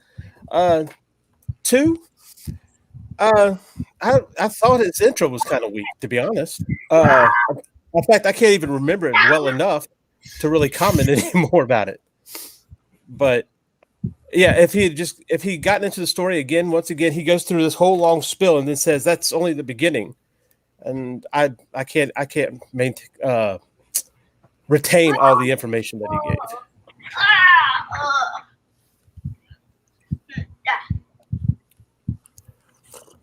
Can you guys hear me? Now. Sorry, we're having problems apparently down here in Cape Coral. We just lost power again, so I had to reroute. I'm going to reroute and play the rest of the show on here. So sorry about the nonsense of today. I'm getting the screen ready for us. So you guys ready to move on to the next one? Mm-hmm. Do me a favor, unmute yourself. It's harder to see you guys on the laptop. So if you want to say that this one's not for you, just do me a favor and hit that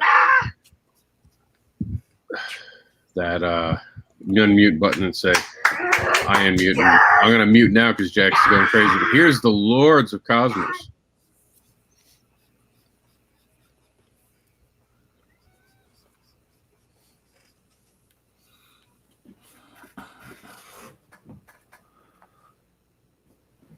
All right, for whatever reason, that video is now missing too. Oh, no, here it is. I found it. Sorry. It's mislabeled. Well, not mislabeled, just has a shorter abbreviation. I'll fix that. Here we go.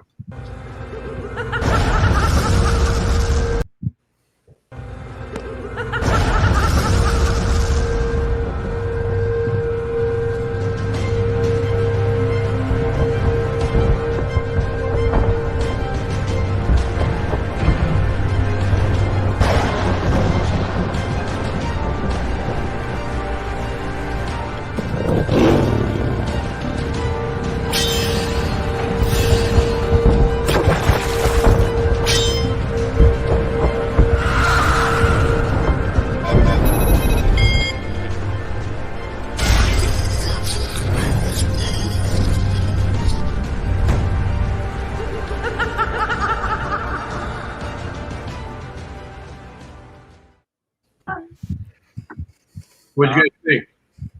Go ahead, Mike.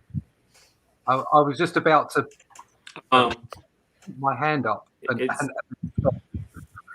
just didn't do anything for me. That's all. Is there anything they could have done different? I don't have anything to say besides I can't say I enjoyed the art. I can't. It's not. He didn't tell me anything about the story, so I can't say good or bad about that. I just don't have anything on it. It's nothing that would compel me to make that back it. Yeah, Mike nailed it. It didn't say anything. It didn't tell us anything. No. It's very vanilla. Yeah, it's very vanilla. I think you'll probably see 100 little videos like that where it's like this dramatic music movie, art flashes up, but you know, I've heard this phrase that my art speaks for itself. Well, that's a load of crock. I think sometimes you have to speak for your art. You know, because there's so much of it out there that we can get. Tell me why I should give you my time and my talent, not my time and my treasure. Why should I give you my time and my treasure for this? And I think that's, it didn't speak. Do a voiceover with that thing. Yeah. Just again, go to the voiceover, go to Fiverr, hire a voiceover actor. And I see a lot of videos that we've spoken to this on a couple of the videos here today, where people focus on the team, or they focus on their inspiration, or they focus on why they did it instead of here's the product. And the way you're going to make me pay, lose my treasure, as Luke says, is the way you're going to get my treasure off me is if you entice me in with something that I like the look of. And exactly like Mike was saying there, that didn't tell me anything about that product really, apart from a few flashes of art, which didn't look finished, to be honest. So there was nothing to entice me in and make me want to spend money. I think people are interested, but it's crowdfunding. People are very interested in you. They're very interested in the creators, but only once they think it's a worthwhile project. Yes. And to do that, you must sell them the concept. And if you don't say anything, or even if they have to read it, if there's no way that you can find out what it's about, or at least an idea of the theme, then you're not going to entice people into buy, and they're not going to want to find out more about the creator. And the thing about this is, I think what he's doing here is because this is like the 4th issue in this series. And of course, if you haven't heard about the series, that's one thing that I constantly said something about. Tell me what the series is about. Tell me about the other parts. Tell me what it is before, just throwing on me here's a new issue for Lords of Chaos. I have no idea what that is. So it seems like he's kind of just, maybe the way he's doing it, he's trying to peddle to people who already know the series, but it's not helping us who don't know the series or understand what's going on. Yeah, you always want new customers. Yeah. Elevator pitches matter. Know yours. Be able to recite it at just a second's notice. You have to study it. You have to know it. You have to be able to say it in your sleep. You have to say it in the middle of sex without giggling. That's how much you need. Wow. No, I was going to say that about the pitch, the one that we have on Reapers right now for the Kickstarter. It might not be the pitch that I would present. So I think it depends on who's on your team as well. Well, yeah, we're going to talk about that one day, but ultimately it's about the fans, not about your comfort, not about what you like. The fans will tell you right away what they like, and you got to learn. That's going to tables. That's grinding, learning what pitches respond to the most by the biggest public. I started out with bigger pitches. Now that when someone comes up to the table, I go, "Hi, my name is Rob Anderson or Mr. Anderson. I create comics about fetish, monsters, and more. What interests you?" So simple, so sweet, and they're suddenly talking to me because I didn't drown them with words that they weren't ready for. Now I've invited them to have a conversation with me. I will say something to what Russ pointed out, that it looked like unfinished art. If you're going to take the time to set up a crowdfunding campaign, whether or not it's your 3rd, 4th, 5th, 6th issue, whatever, and I can speak to this because I have a 6th issue out on crowdfunding right now. Do at least have your promo art done. Like have some pieces that are in color, some stuff that's going to grab the eye. Put in that work, and make sure that you're presenting those kind of things. And if you're doing something that's a 4th issue or a 5th issue, like everyone else said, everybody's comic is every comic is somebody's first comic. I had a guy that recently, with this last campaign, I was on issue 5, now I'm on issue 6. He went in and there was still the opportunity to get issue 1. And so he picked up issue 1. I mailed it to him. He went back, got all 5 issues, got the 6th issue. If I didn't give an opportunity for this guy to be introduced into the story, I would have lost a customer. I would have lost a reader. And so that's important that you're thinking about the one that is going to straggle along and find you, because we don't have the marketing power of Marvel and DC. So people aren't going to know about our character just because it exists. It's going to take time. There's a term in business investment. It's called sweat equity. And it's when you bring a product to an investor and you've already put a lot of work in and they can see you're committed. And it's a similar concept here. If you bring, 6 or 7 pages or whatever it might be, they're full color, they're lettered, and people can see you're committed to getting a job done. And so they're more likely to jump in. And D. Alley says, also color effects, smoke, fire, gas on a black and white comic help to make your comics look unfinished. Yeah, definitely. Good point. It's very Bashki, Lord of the Rings. Yeah. Lord of the Rings is just taking a beating today.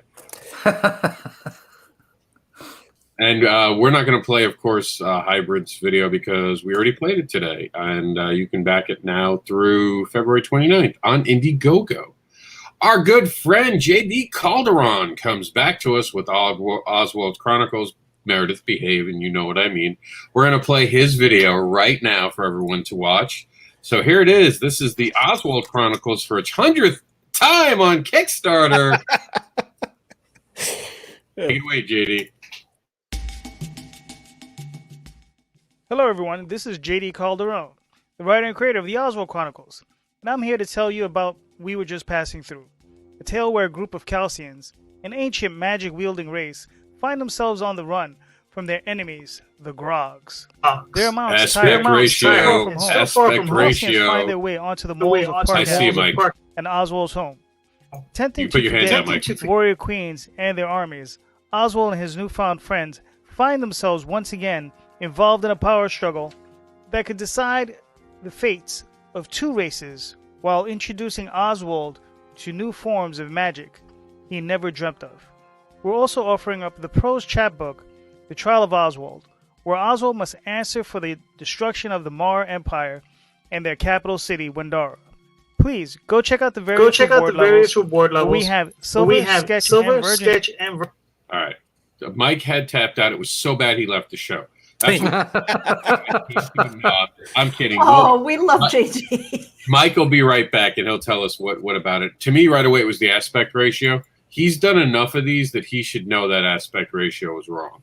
That's a big no-no to me right away. Like, if I see that with as many Kickstarters he's done, that's a big mistake to be making on Kickstarter 100. What do you think, Russ? I'm not quite as big. I totally understand where you're coming from, and so presentation is very important. Visual presentation. For me, the explanation just went on too long. I want an elevator pitch. I want to be enticed in. I stayed because some of the art looked really good, and I just thought, oh well, I'm not into this kind of stuff, but this looks kind of neat.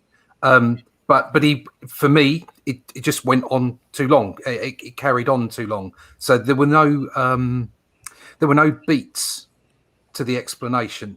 So there was no pitch. So there was no excitement because it was all the same. But so from the sublime to the ridiculous, where we got a perfectly acceptable voiceover that was explaining everything, but it just was too much for me. I just wanted to have that elevator pitch and be told, and maybe some more, because he's got some great artwork there. Maybe and maybe this is down to the aspect ratio that you're talking about, just being that bit more punchy. But that looks like a really good book, actually. I'm actually surprised because JD kind of has a rule, doesn't he? Where it's like 59 seconds is too long. I think he said before. So I'm kind of surprised that it went on as long as it did. I wonder how long it actually is, because sometimes, and I'm not picking on JD. I swear with this comment, I'm not picking on him. I know everyone's going to think I am, but sometimes a video feels longer than it actually is. So it was 1 minute and 21. Which does break his rule. Sometimes I've seen 30-second videos that felt like it took my life away from me. I've done this enough. I won't tell you which one it was, but trust me, I wished I could have that 30 seconds back so badly. And then I had to watch it for 6 weeks because it was an extended, long one. Yeah. And it's 30 seconds, so no one gets to pause it. Everyone said I was about to pause it, and it ended. It's kind of got that Luke Stone to it, huh? It was my video. All right, yeah, I'm kind of surprised at it. JD, aspect ratios, reach out to me. I'll help you out. We're going to check out Flytrap, and this isn't what you think it is with that cover. At least I don't think so. We're gonna check out the video. We'll see. Here we go.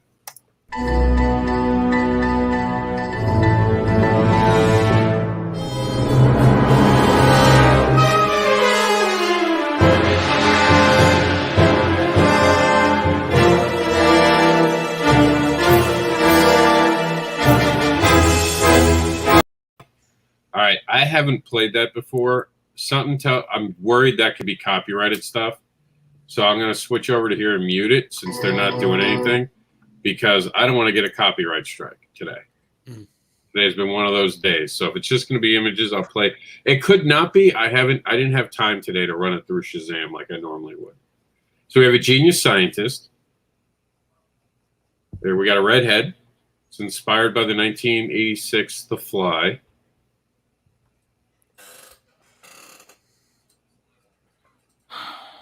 Creates teleportation,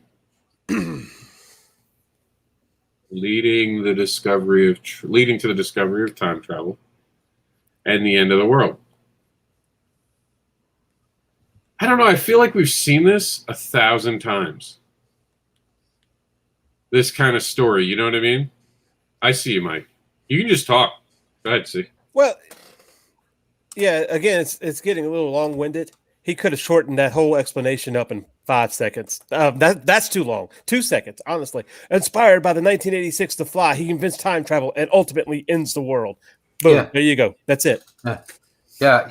I thought these guys were writers. Sorry, that was harsh of me. The only reason I say that is because I don't consider myself a writer, and I would have. That's what I would have done. So. I don't know. It's very difficult, isn't it? People get so caught up in it, and I did the same thing myself. It's easier to look in from the outside, but yeah, I think you need to just be more concise in all these videos. Just get to the point. Get real people in, and exactly as Rob's saying, the elevator pitch is king. Yeah, remember this is crowdfunding. This isn't movie theaters. Yeah. Movie theaters are completely different. You have a big company usually behind you. Sundance trailers do not look like the polished ones later. Sundance trailers are all about the elevator pitch. See it with Clerks. They're quick. There's a talkover. Let me tell you, when you make it in the business, you can have one of these trailers and not explain. You don't even have to have words. You can just show a couple scenes. You're good. That's it. They'll come see your movie. When you're a comic book creator, telling me it's The Fly, I feel like I've seen that movie. Telling me it's time travel, oh, here we go again. And the first thing I can think is I'd rather be watching Rick and Morty. And I'm not even picking on the comic, but I mean, like, it takes my mind to other avenues. Like C said, if you'd sunk me really quickly at the very beginning with a good elevator pitch, I would have had my mind in a different gear. But now you're making me think, well, this is just like something else. What two things are alike in the picture? I think the trouble is, and I did this as well, is as soon as you get involved in video editing, suddenly it becomes, like you're saying, it becomes a cinema kind of thing. You're kind of thinking in a very cinematic, filmic way rather than in a pitch way, in an advertising or a comic book way, and it kind of takes you down the wrong road. And I did a long trailer, showed it to someone, and they went, "No, don't do that. That's not going to work."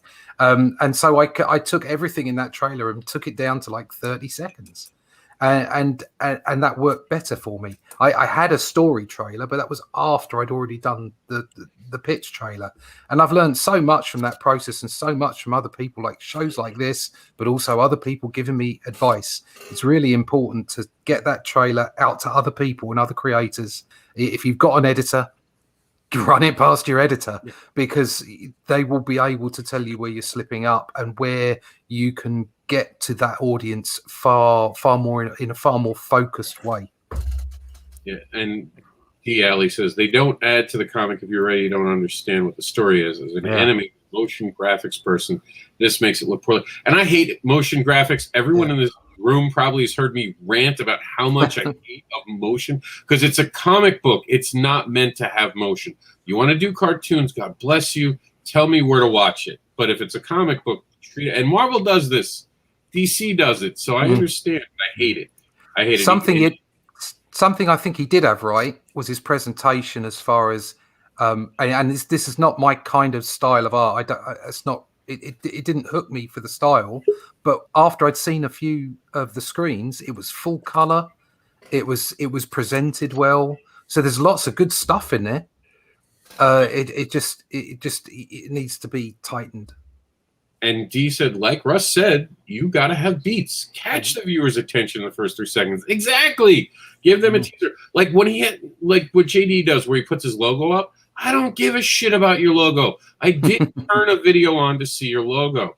Don't start with a logo. Start with something. Start with a human. Start with a piece of art that blasts me right away. Like, oh, damn, look at that. And, and then give them a teaser in the next 10 seconds. Make them want more in the next 5. Give them a place to fit it in the next beat 7 seconds, and end with a visual and a link contact in the last 5 seconds, 30-second max. There's a company out there making these videos, and they're trying to make them look like they're Hollywood and all that. This is crowdfunding. You make something look a little too polished. People are suddenly like, well, if you're paying someone to make a video, why the hell are you charging me more for your comic than you would if I was at a table? And, I promised him, I said, look, you don't have to watch JD's video ever again. Mike has agreed to come back on the show. He says, as long as you don't watch that video again. The mouse video that you got kicked off during. And I'm like, it's funny because you got stuck, Mike, and your hand was up. Oh, my camera's still off. I didn't even realize. Your hand was stuck. I was like, Mike, you can put it down. I get it. Mike, put it down. I didn't realize his screen was frozen. I'm texting him, you okay, man? Your arm okay? So you missed out on this last video, but welcome back, Mike. I missed out. It's still choppy. I don't know if it's the more people's on for me on my iPad, it's more choppy. So I'm actually going to try to do it with my phone. All right. Because when everybody talks, it's real choppy. So it's got to be something. I didn't even know I was live. I've been live on there. I thought I was still backstage. For those who don't know, Mike lives right around me, and I wasn't picking my nose or nothing, right? For those who don't know, Mike lives near me, and I'm having trouble today as well, and so is Meredith in Florida. So clearly something's just going on. I think Meredith was saying it's getting windy outside. So, yeah, come back in on your phone, Mike. I'm going to kick him out so he can come back on his phone. All right, so we're going to keep moving. Unless anyone else had something to say about Flytrap. And then we see C just not paying attention to us. Look at him just looking away. Oh, there he is. He's back. All right, moving on. Oh, this is I'm going to look anyway. This is Into the Suck. There's no video. It's hard. Nice art. Oh, this is beautiful. My friend passed away from stomach cancer, who was the creator behind this. Keith Thomas, and CB Zane has done an amazing job. I mean, just heartfelt, dude. I hope you watch this and hear me. Thank you for keeping this going. This is his entire story as he wanted. He passed away on us now, what must be 3 years ago, and this has been going for 3 years. I know he's looking down from heaven and seeing that it's raised $16,000. We are not even talking about a trade yet. This is his entire story. Amazing art, like Russ was saying. Into the Suck sci-fi opera featuring Ursula Stronghold, a galactic pirateer with the looks of a supermodel but the attitude of a frat boy. She resides in part of the universe known as the Suck, a desolate area littered with remnants of the Great Civil War. What starts as just another contract job, go to Earth, abandon an Earthling, drop him off, and collect the payout, quickly spirals beyond her control. Ursula is forced to reach out to her estranged father, the most notorious pirate in the Suck, and while being pursued by the mysterious assassin Azin, and so many amazing variant covers. I'm sorry to say that this will be the last work that we know of from Keith Thomas, but I'm so proud to know that it's all successfully funded. All you backers are amazing. Look at some of this art, though. I love the character, but like Russ was saying, some of this art is just fantastic. Gorgeous, yeah. This is you don't need a video. I mean, this is a time where you just don't.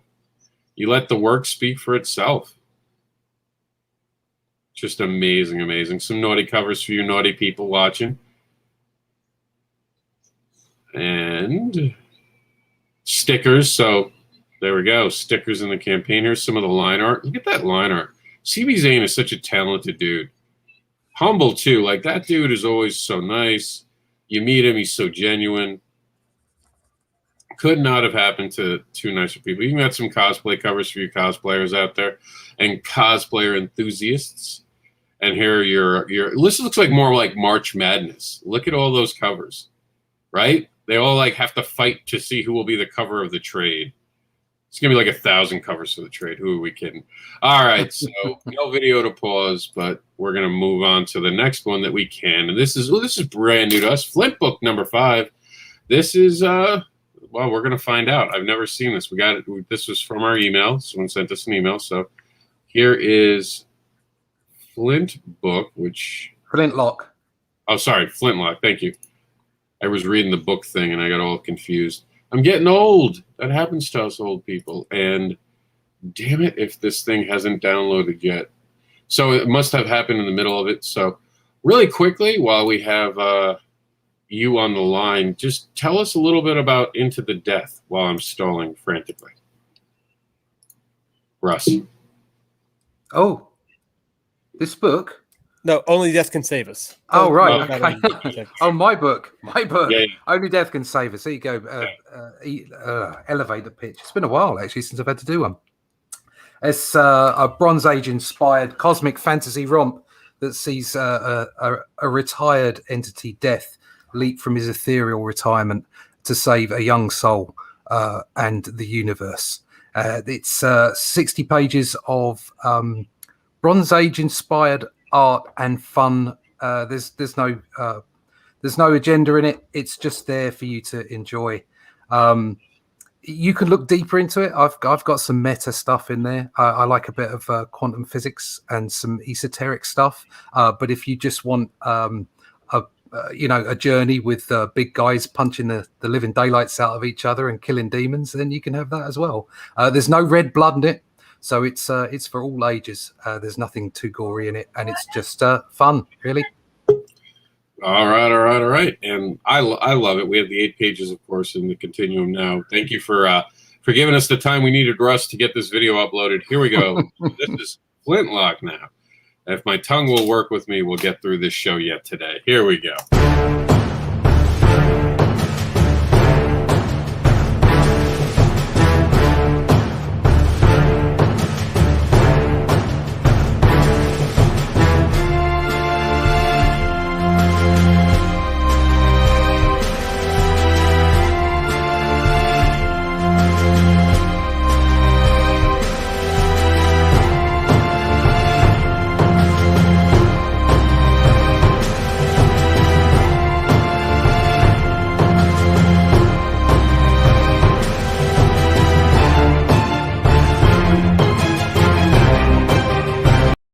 That was awkward, and Russ knows why I think it was awkward. It didn't tell me anything. It's awkward because I know the guy who wrote this, and he's a top bloke. And I almost worked with Time Bomb, but there was not enough about the story. There wasn't any characterization. So he said, "Join this, come back with us." Then they showed some great artwork, and then I got lost. Mm-hmm. So that's where I was really. I'd like to. I think I'll probably go and get a copy of this because the art looks really great, and I know that the guy can write, but that needs to condense a bit more and get us into some kind of characterization so that I'm hooked. Just exactly what was it earlier on? Was it Luke or was it Mike? When we were talking about the fact that it was a multiple, it was like the 5th issue or something. Right. It's like, no. You got to grab me now, not tell me it's one of many. Yeah. Because I gotta know what the story is. You just can't assume that I know what the story is. No. Because I don't know the story. Yeah. So, real quick, Luke did have to leave. He said goodbye to everyone. He wanted us to wish you out. Probably having internet stuff like the rest of us today. Bye, Luke. Seems to be it. Did the music sound familiar, Russ? Yeah, it did, didn't it? That's the other thing. Yeah, it's the same music as I'd used from a library on my trailers. I'm gonna have to change that music now, because everybody's using it. Yeah, it's like the 5th time I've seen that. It's a popular one. Sealy, what'd you think?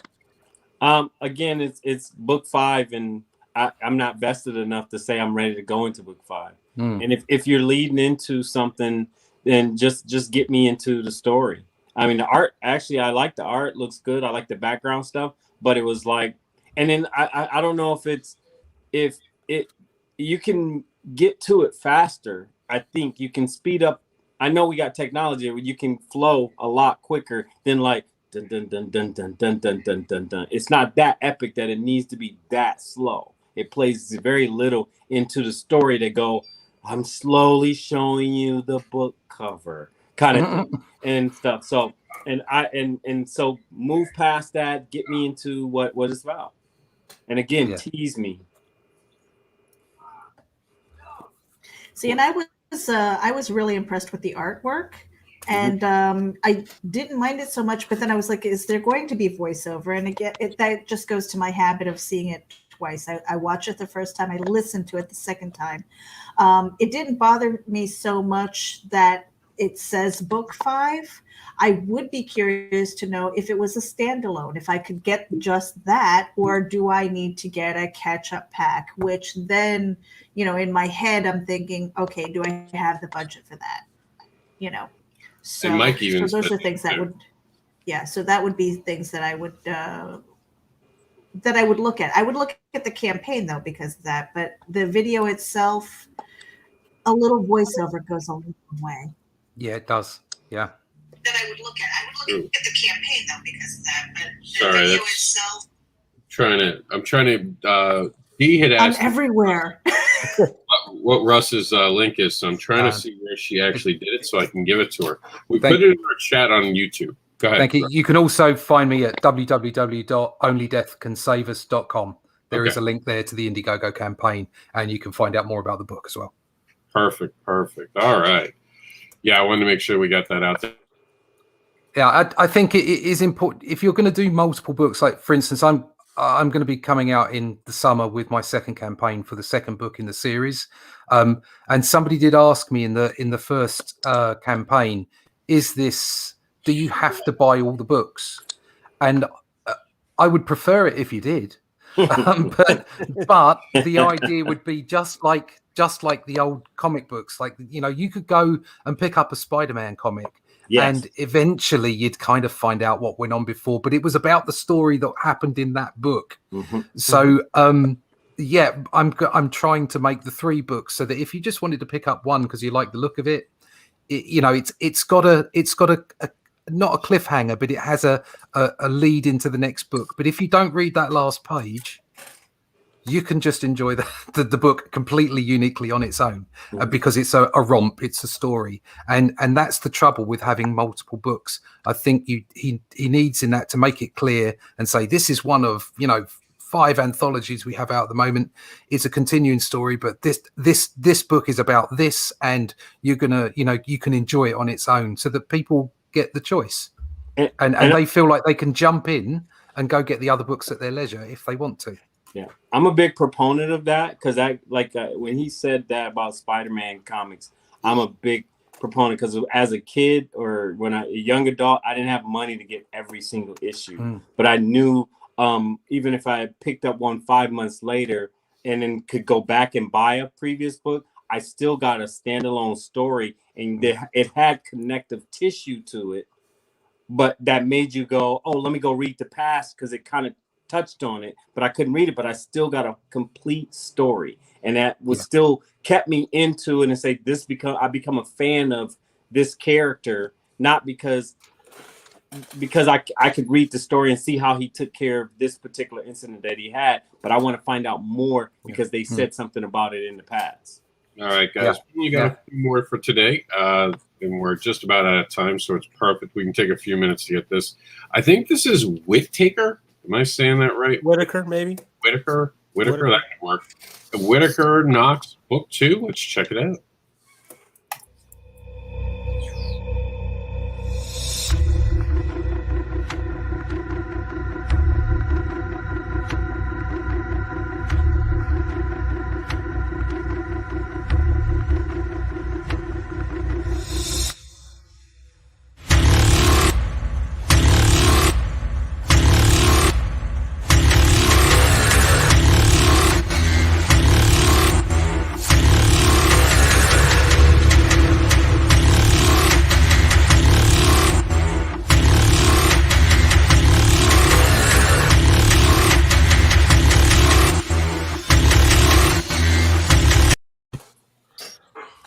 I'm with Russ on that. That did nothing for me, and it actually annoyed my eyes.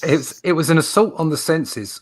If it had stopped halfway through, I didn't need to know that the apartment was alive. I didn't need to know about the demons. Up until that point, I was caught. I really liked the artwork, and it was like, wow, this is something a bit different. The only presentation criticism I'd have is where the creator is asking us to read. It was flashing in my face, and it wasn't giving me quite long enough to read it without the visual interruption. But I have to say, I'm going to go check that book out. So yeah. See, the sad is before we even started reading it, I caught that first line right there. Found his own dead body, a horrific crime scene. That was like, yeah, and he should have left it right there. Yeah, and that would have drawn in more than enough people. Yeah. To what Rob was saying, it was like an assault on the eyes, and I don't know. There's a part of me that says, okay, I guess that was the point, because I was really drawn in by the artwork. It wasn't, I think, because of the flashing and things like that. I wasn't bothered by the fact that that there was no voiceover, which is my big thing. But I don't know that I would watch it a second time. Yeah, remember, this is a comic book. We drink in images in a comic book. We have the image and we study it. We study the whole panel. Doing this is a disservice to the artist. It is serious. This isn't a movie. Stop trying to be movie guys. Stop. Yeah. You want to make movies. No doubt the art is fantastic, though. Yeah, it's beautiful art. Imagine letting that linger. Really do you ever notice that when I do my videos, I let one piece of art, then another piece of art, so your eyes can follow that trail and drink in each piece of art? Not like, here, everything at once. That's a technical term. Yeah. Well, my question on that is, would that benefit from a voiceover? Yes, 100%. Get rid of the what is it, Law and Order? For bad guys. I think if it wasn't such an assault, like with the flashing, and exactly as Rob's saying, let the artwork linger a bit longer and cut it halfway through. Yeah. So you're cutting it halfway through to about 20-30 seconds, but let some of the art linger a bit longer. So you're up to about 40 seconds, and that would have certainly. I mean, I'm pretty hooked anyway, but it would have been a lot better. Yeah. Like I said, that first sentence hooked me right there. Before we even went into the trailer, I caught that first sentence, and I was like, oh, this is going to be cool. And if he'd just cut it off right there, it would have been a shorter trailer. It would have hooked people right off the bat. Yeah. A beautiful art, though. Like, this deserves a better. And again, stop with the beginning where you show me what studio. Like, you know how much I have a tendency to not want to watch anything further when I see someone put a studio up in front of my eyes instead of the actual. I don't see movies putting their studios up anymore. They run right into their trailers with action scenes now because an audience has a tendency to change the channel. I already know Warner Brothers. Okay, thank you, but we don't want to see Warner Brothers. We want to see. The Snyder, show me what Snyder's been working on for 6 months that every nerd's going crazy for and wetting their pants. I don't want to see this is by Warner Brothers. I didn't see the trailer yet, but I'll see if they did that. Watch them do that just to make my life hard. We don't have a trailer for this one. It's it's Spectral Void, and it looks like a stinky one. This is going to be a fun-filled sci-fi fantasy experience that collects issues 0 through 4th through special edition. Chad Thomas ends Saturday, March 6th. So check it out. We have this is over on Indiegogo. We don't have the ability to download YouTube videos because of their thing, so we're going to play this old school. Here we go. It's only a minute, though. Hello. Can anyone hear me? Yes. Is anybody there? No. My name is Axel De Vera. I'm the most powerful being on the face of the planet. That's self-assuming. I've been captured. My powers have been neutralized. And what they're doing to us, it's unspeakable.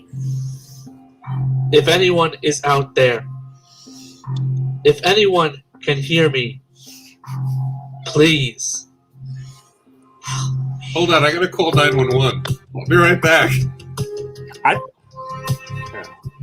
Go ahead, it's over. I think we're all in trouble if he's the most powerful being and he needs help. I don't know. Like, I wanted to call 911. Like, I really felt like I thought he did a great job. Like, although it did feel like we were getting like this tiny little dude. Like, all I saw in my head was like the guy from Family Guy, with the redheaded neighbor. Oh, guys, stop doing that. Like, that's all I thought in my head. He kicked ass. That's for some reason that just came to my mind. But he hooked me. That was a good voiceover, I thought, considering it made me uncomfortable. Like, I was like, shit, someone help this dude. Why are we still watching? Someone call 911. Go ahead, Meredith. Spew your hate. I know it's coming.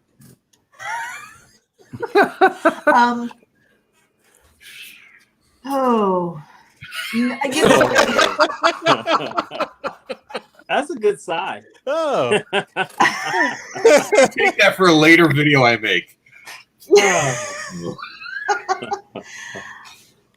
I don't know where to start. I think the script for the video was okay. If maybe you had kind of like that rough, like superhero kind of deeper voice and stuff like that, maybe that would have helped. But the pace was slow. The music didn't go with the voice. I mean, it was just really, it was rough. He agrees with you. She said the voiceover could have had some emotional tone, rage, or how do you say that word? Someone, please. I know what it is in my head. I can't say it. Crescendo. Thank you. Other than that, I thought it wasn't bad. Just pauses were a bit too long. And I talked about that a lot recently. The cadence is more important to me than the punctuation. Not punctuation. The other one. When you speak a word. No. Pronunciation. Pronunciation. Thank you, Russ.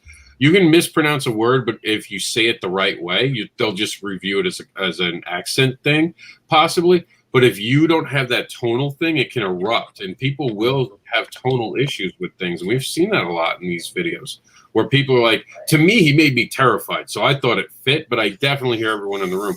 There wasn't strength in it. You would think that Superman, how to put, I'm just going to say it, and I love Alex, but Superman, you wouldn't want to hear sounding like a bitch if he got captured. And there is that kind of moment where you're like, dude, you're a super being, do some shit. Well, and I think the thing is, because knowing what this book is about and what it addresses as far as the mental health is concerned, I think that's why he was going for that weak tone. But we don't know it. Yeah, exactly. It needs to be weak, but it needs to be desperate. Yeah. I don't, something. I liked it because I know that. And right.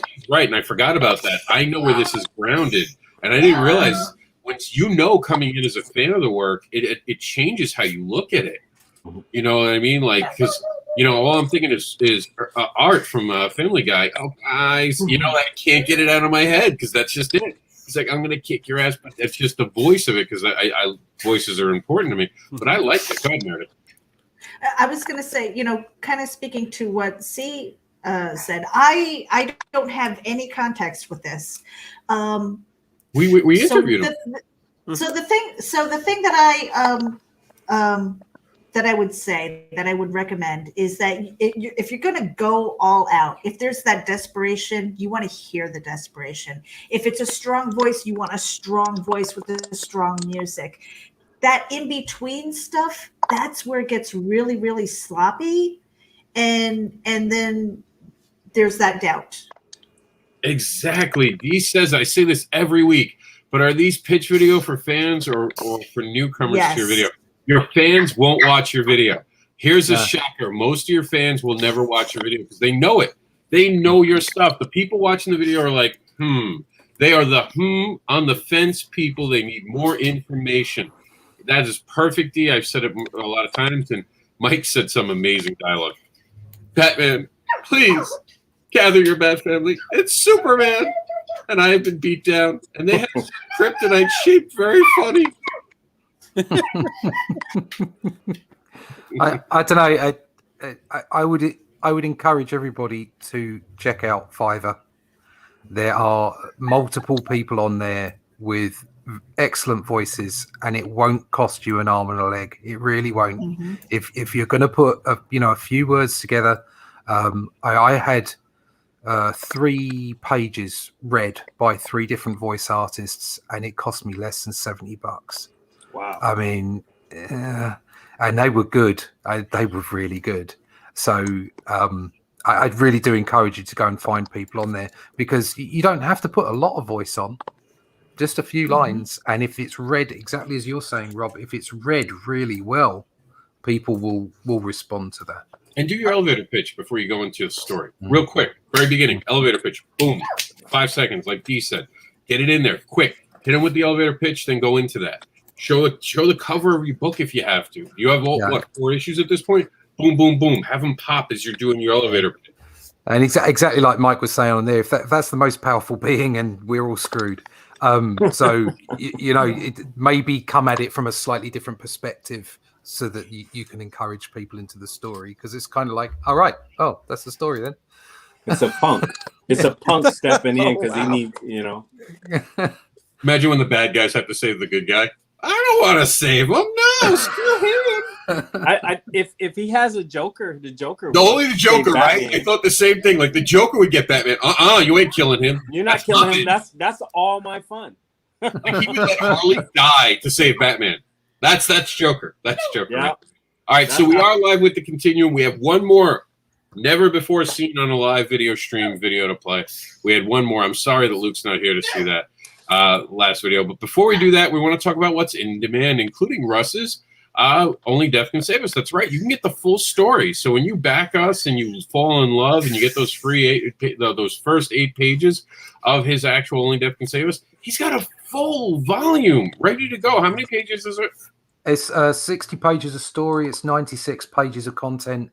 And so you also get, at the moment, I've still got plenty of the stretch goals available. So you'll get a print of 4 sets of postcard prints of the 4 Horsemen. And for a limited time, you'll also get a sticker and a magnet if you want that kind of stuff. But certainly, the book's there and the 4 prints, And that link is in our Kickstarter. If you just like what you see with him and you're like, I just really want Only Death Can Save Us, go out and buy the book. Throw us $1 just to show some support. Let us try to entice you with a different story. But go get Russ's book. That's why we put the link. Russ is here so we can help him get a bigger audience that he hasn't seen over in America. So go get it. I want everybody to sample death. That's a good pitch right there. That's when someone walks up to your table. Would you like to sample some death today? Johnny Phantasm's making some great action figures still on in demand over there on Indiegogo as well. And we have seasons that are in demand. That's right. You can have all 2 seasons so far. There's 2 more to come. That's seasons volume 1 and 2. In demand has now got Nightwolf Volume 1, the urban fantasy werewolf drama, now on Indiegogo on demand. We don't have anything coming soon this week, but we do have one last video, so I'm super excited about that. We'll scroll back up here. So we talked about a lot. We'll have a Reapers video eventually. We have, honestly, the Only Death Can Save Us video, which I will probably re-upload to play again if we can do it. He's got a great video, which will... I think we have it on the Kickstarter. You guys can see it right then and there. It's a great video, which, let me see. I think I might have it still loaded in my actual URL thing. Yeah, here we go. Let's play it real quick, because it really is a cool video. It's one of my favorite videos from 2020. I really was surprised you didn't put it up for an award this year, because I tagged you in that video for the year. I just haven't seen that. Sorry. I'll send it to you again. All right. Cheers. Thank you. I think this is this was one of my favorite. I was sad when this went away, and when it went in demand, I was still playing it for a while, but I wasn't playing anyone else's in demand. Is this the long one? Is this the one with the story in it? We're going to find out right now. All right. Let's get to it. No, it's a shorter one. Oh, no, this might be the longer one. 20 billion years ago, as the second age gave away to the third, one last great war raged between Satana's forces of cruel chaos, who had ruled for a sliver of eternity, and the forces of order, who sought to remake things anew. The Supreme called her warlords the Pillars of Creation. Their purpose was not to bring apocalypse, but to welcome forth the new age. Over time, their true purpose would be forgotten, for such is the fate of legends, and only their names would be remembered. War, famine, pestilence, and death.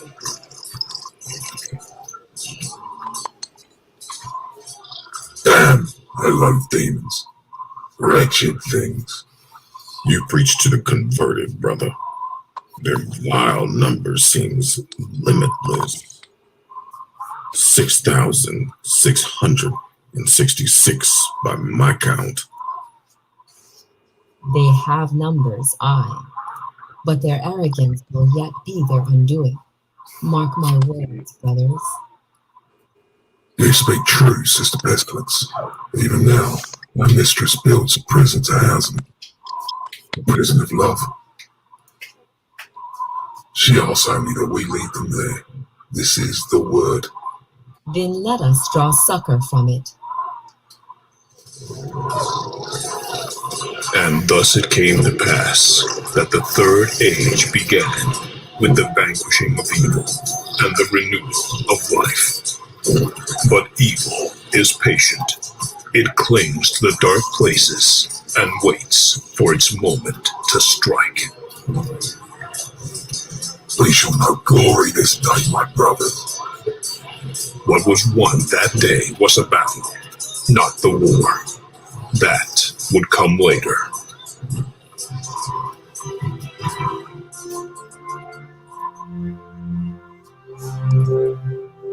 All I can say is, shit! That was good. I was like, keep going! Don't stop!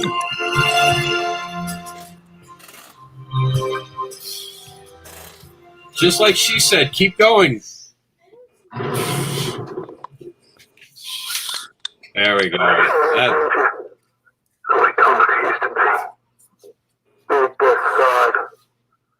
Sign up exclusively in Indiegogo from the Dust Conservative.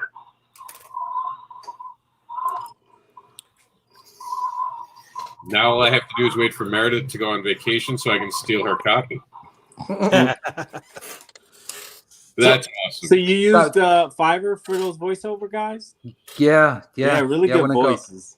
They had great voices, yeah, they were really helpful. And I got like three. Each of them gave me 3 or 4 versions of how they'd said it as well. So it's like so I could pick them out. Like the first guy, the guy that did the main narration, is from Denmark, I think. And he gave me like the really deep one. Like if you only see one film this year, see this film.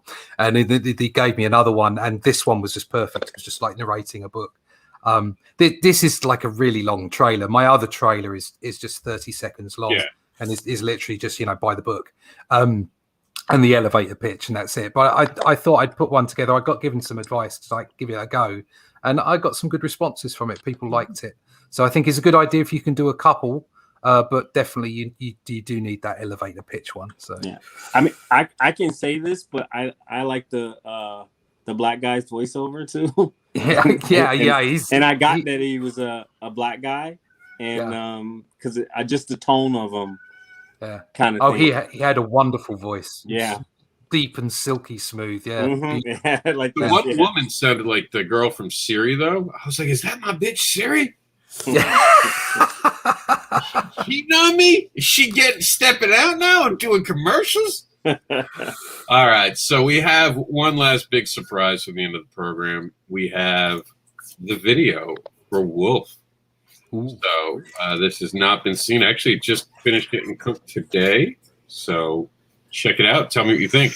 Let's see if anyone hits back or pause. In the middle of the U.S., there is a small city called Jax, once protected by a duo of inspiring protectors. But in recent weeks, something has changed. The duo has seemingly split their partnership in the city in half. Tonight, criminals have made the mistake of trying to escape into the Wolf's territory. A mistake they will come to regret.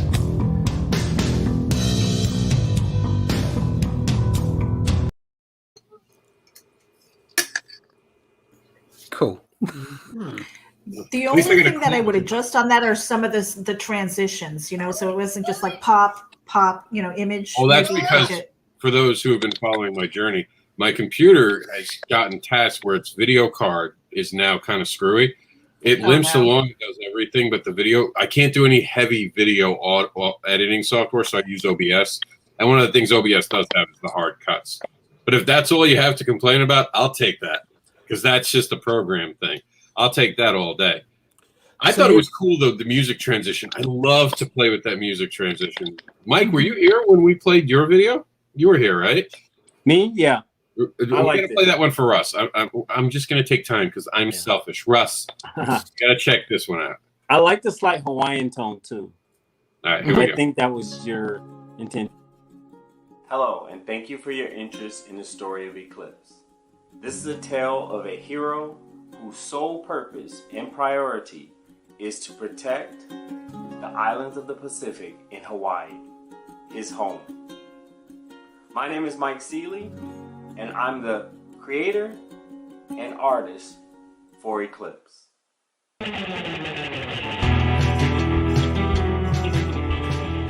In the wake of tragic events, a super-powered being has become a person of interest. With his intentions being unclear, bringing him in may be the only choice to keep the Hawaiian Islands safe. Can Eclipse be trusted, or is he hiding his true nature?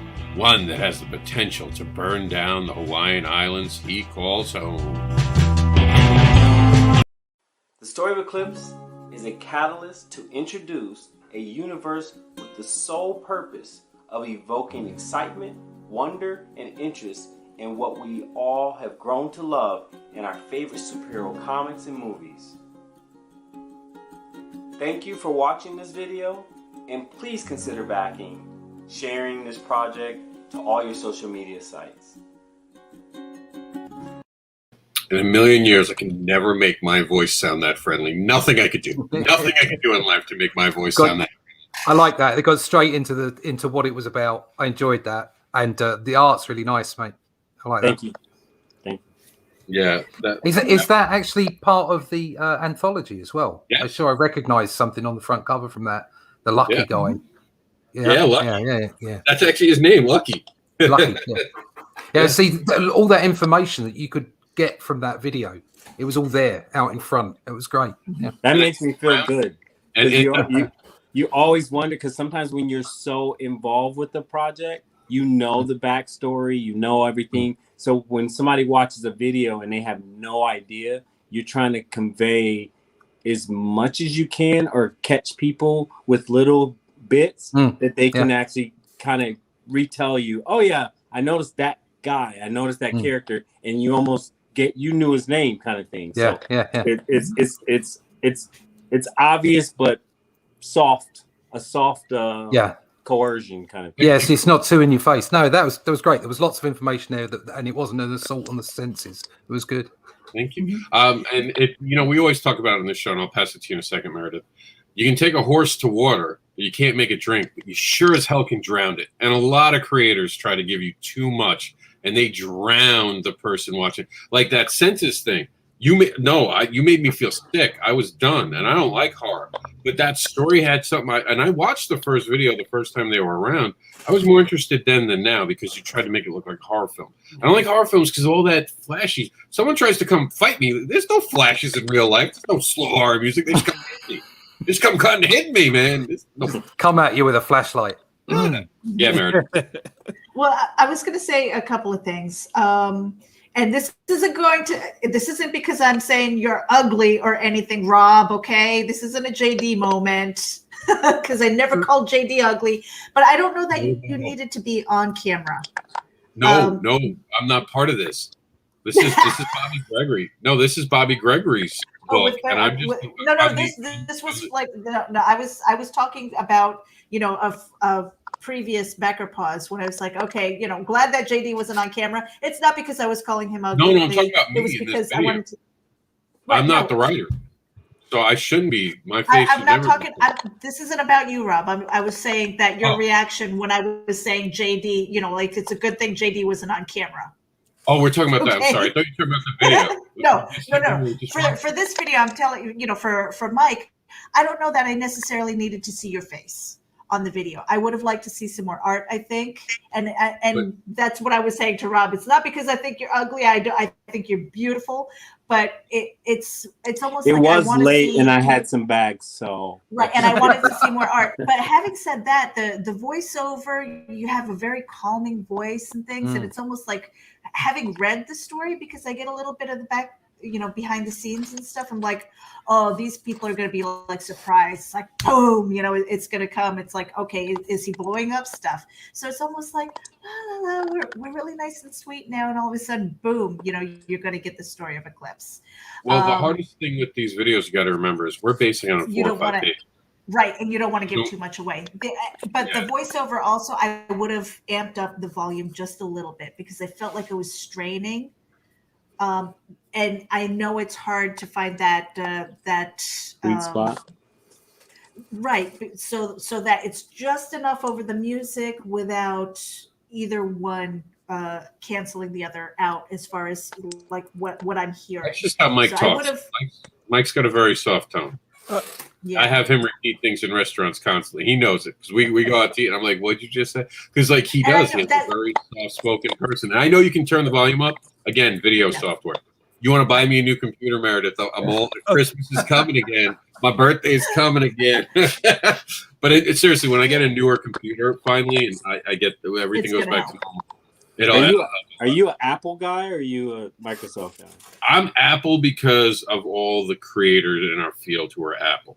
90% of people use Photoshop, use the Apple products. And when I switch to Apple, I'll tell you, it makes a difference. It is a lot more seamless to take files from this than it is Microsoft. And I don't have to deal with the updates, and I don't have to worry about antivirus. Honestly, Apple's great with that. Half the problem Microsoft is that. I do want to talk about these things, but you were going to say something, Meredith. Yeah, I was going to say the other thing is also because these are little bits and pieces of stories, of greater stories to come. It's really hard to make these videos. I'm struggling with it right now for Reapers.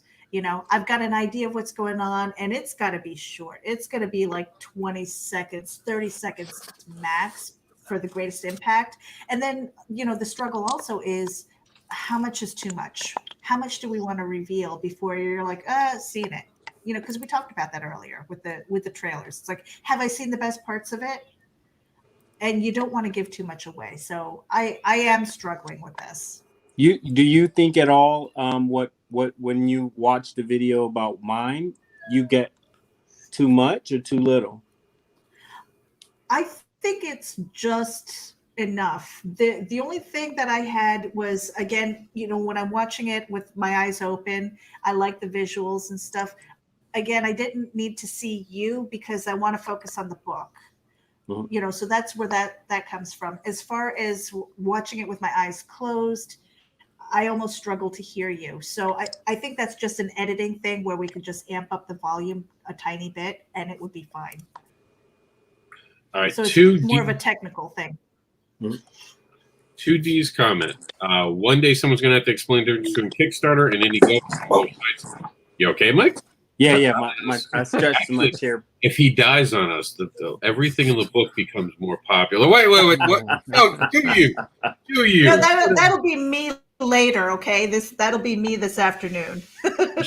She'll talk about it in just a minute as we say goodbye. But I do want to answer this. Okay, so here's the easiest explanation for this: never use a GoFundMe. Use a GoFundMe or a joke in this community or industry, depending if Chuck is watching, what he'll call it. Will not support you. We're not paying you to make a book, and then maybe if you feel in the mood, you're going to give us money. Do not use GoFundMe. Kickstarter and Indiegogo comes down to preference. They're the same thing, slightly different changes. There's a little bit more that you pay for Kickstarter, but you get a bigger, wider reach with the way that they integrate their system with backers, get to know what other backers are backing. And Indiegogo happens to be a platform that has better perks. It has the ability to play a YouTube video. It has better add-ons. So it really comes down to your comfort. And for some people, they also like to pick one over the other because that's where their fan base is. But both do a job of crowdfunding. There is very little difference. Also, another thing for Indiegogo is that Indiegogo takes the money out immediately, as well as Kickstarter waits till the campaign is finished before it takes the money out. Yeah, Mike. I would have to say that I approached both. I've got an account on both of them. I looked at both of them, and from my perspective, it was the user interface, the fact that the money got taken immediately. There was no, oh well, we can't pay you now, and just the general interaction, the way that it worked, the perks. It all came down to a business decision, and that was it. I do have to say one thing. I'm still waiting for Indiegogo to pay me for the the in-demand that they had. I'm still waiting. Really? I get mine once a month. I know. I've heard everyone else tell me how great it is for them. Just like the stimulus. I got mine, Rob. Where's yours? Oh my God. Don't worry, I'll send you a check. Well, we're going to say goodbye now. Let's go around the room. Russ, you were in last. You get to say goodbye first. Okay, thank you very much for having me on. It's been a real pleasure. Everybody's been wonderful on the panel. You can find me on YouTube as Comic Book Black Belt. I've got a YouTube channel where you can see the process I go through for my work, a few reviews, bits and pieces. That will be expanded soon. You can also find me at russleach.com or comicbookblackbelt.com. You can find me on all the relative social media places. Most of my links are on the websites anyway. And you can also find out more about the book Only Death Can Save Us at onlydeathcansavus.com. And there is a link to the Indiegogo campaign, which is in demand. Hi, I'm Mike, and again, we're finally released and going into the Continuum, and I have a story that's starting, and you can reach me at MikeSeeley.com. There's where you can see some of the art that I've done, professional work with Marvel, Star Wars, just different stuff I've done. But also, if you get a chance, check out my Instagram, Mike_MJS, and I should come up, as well as the Eclipse comic is the_Eclipse comic on Instagram. Hey, you guys. All right. I'm Meredith Loughran, and I am getting ready to prep myself after Sunday Comics Brunch to do Reapers for Reapers. Nita Lanning and I are going to be doing a Carolina Reaper live for your pleasure. We may die. I don't know. If it does, make sure that you get our Virgin cover because that'll be a collector's item. Thanks, Rob. All right. I'm C. Michael Lanning. You can find me on Facebook and Instagram under C. Michael Lanning. You can always find me on Wednesday Night Wham over at the Silverline group. Also, of course, co-anchor on Weekended on Fridays, where we talk about mainstream and indie comics because they're both the same thing in our opinion. And of course, Reapers are coming out in the Continuum. Go back it, please. I know I'm pretty, Rob, but you can go ahead.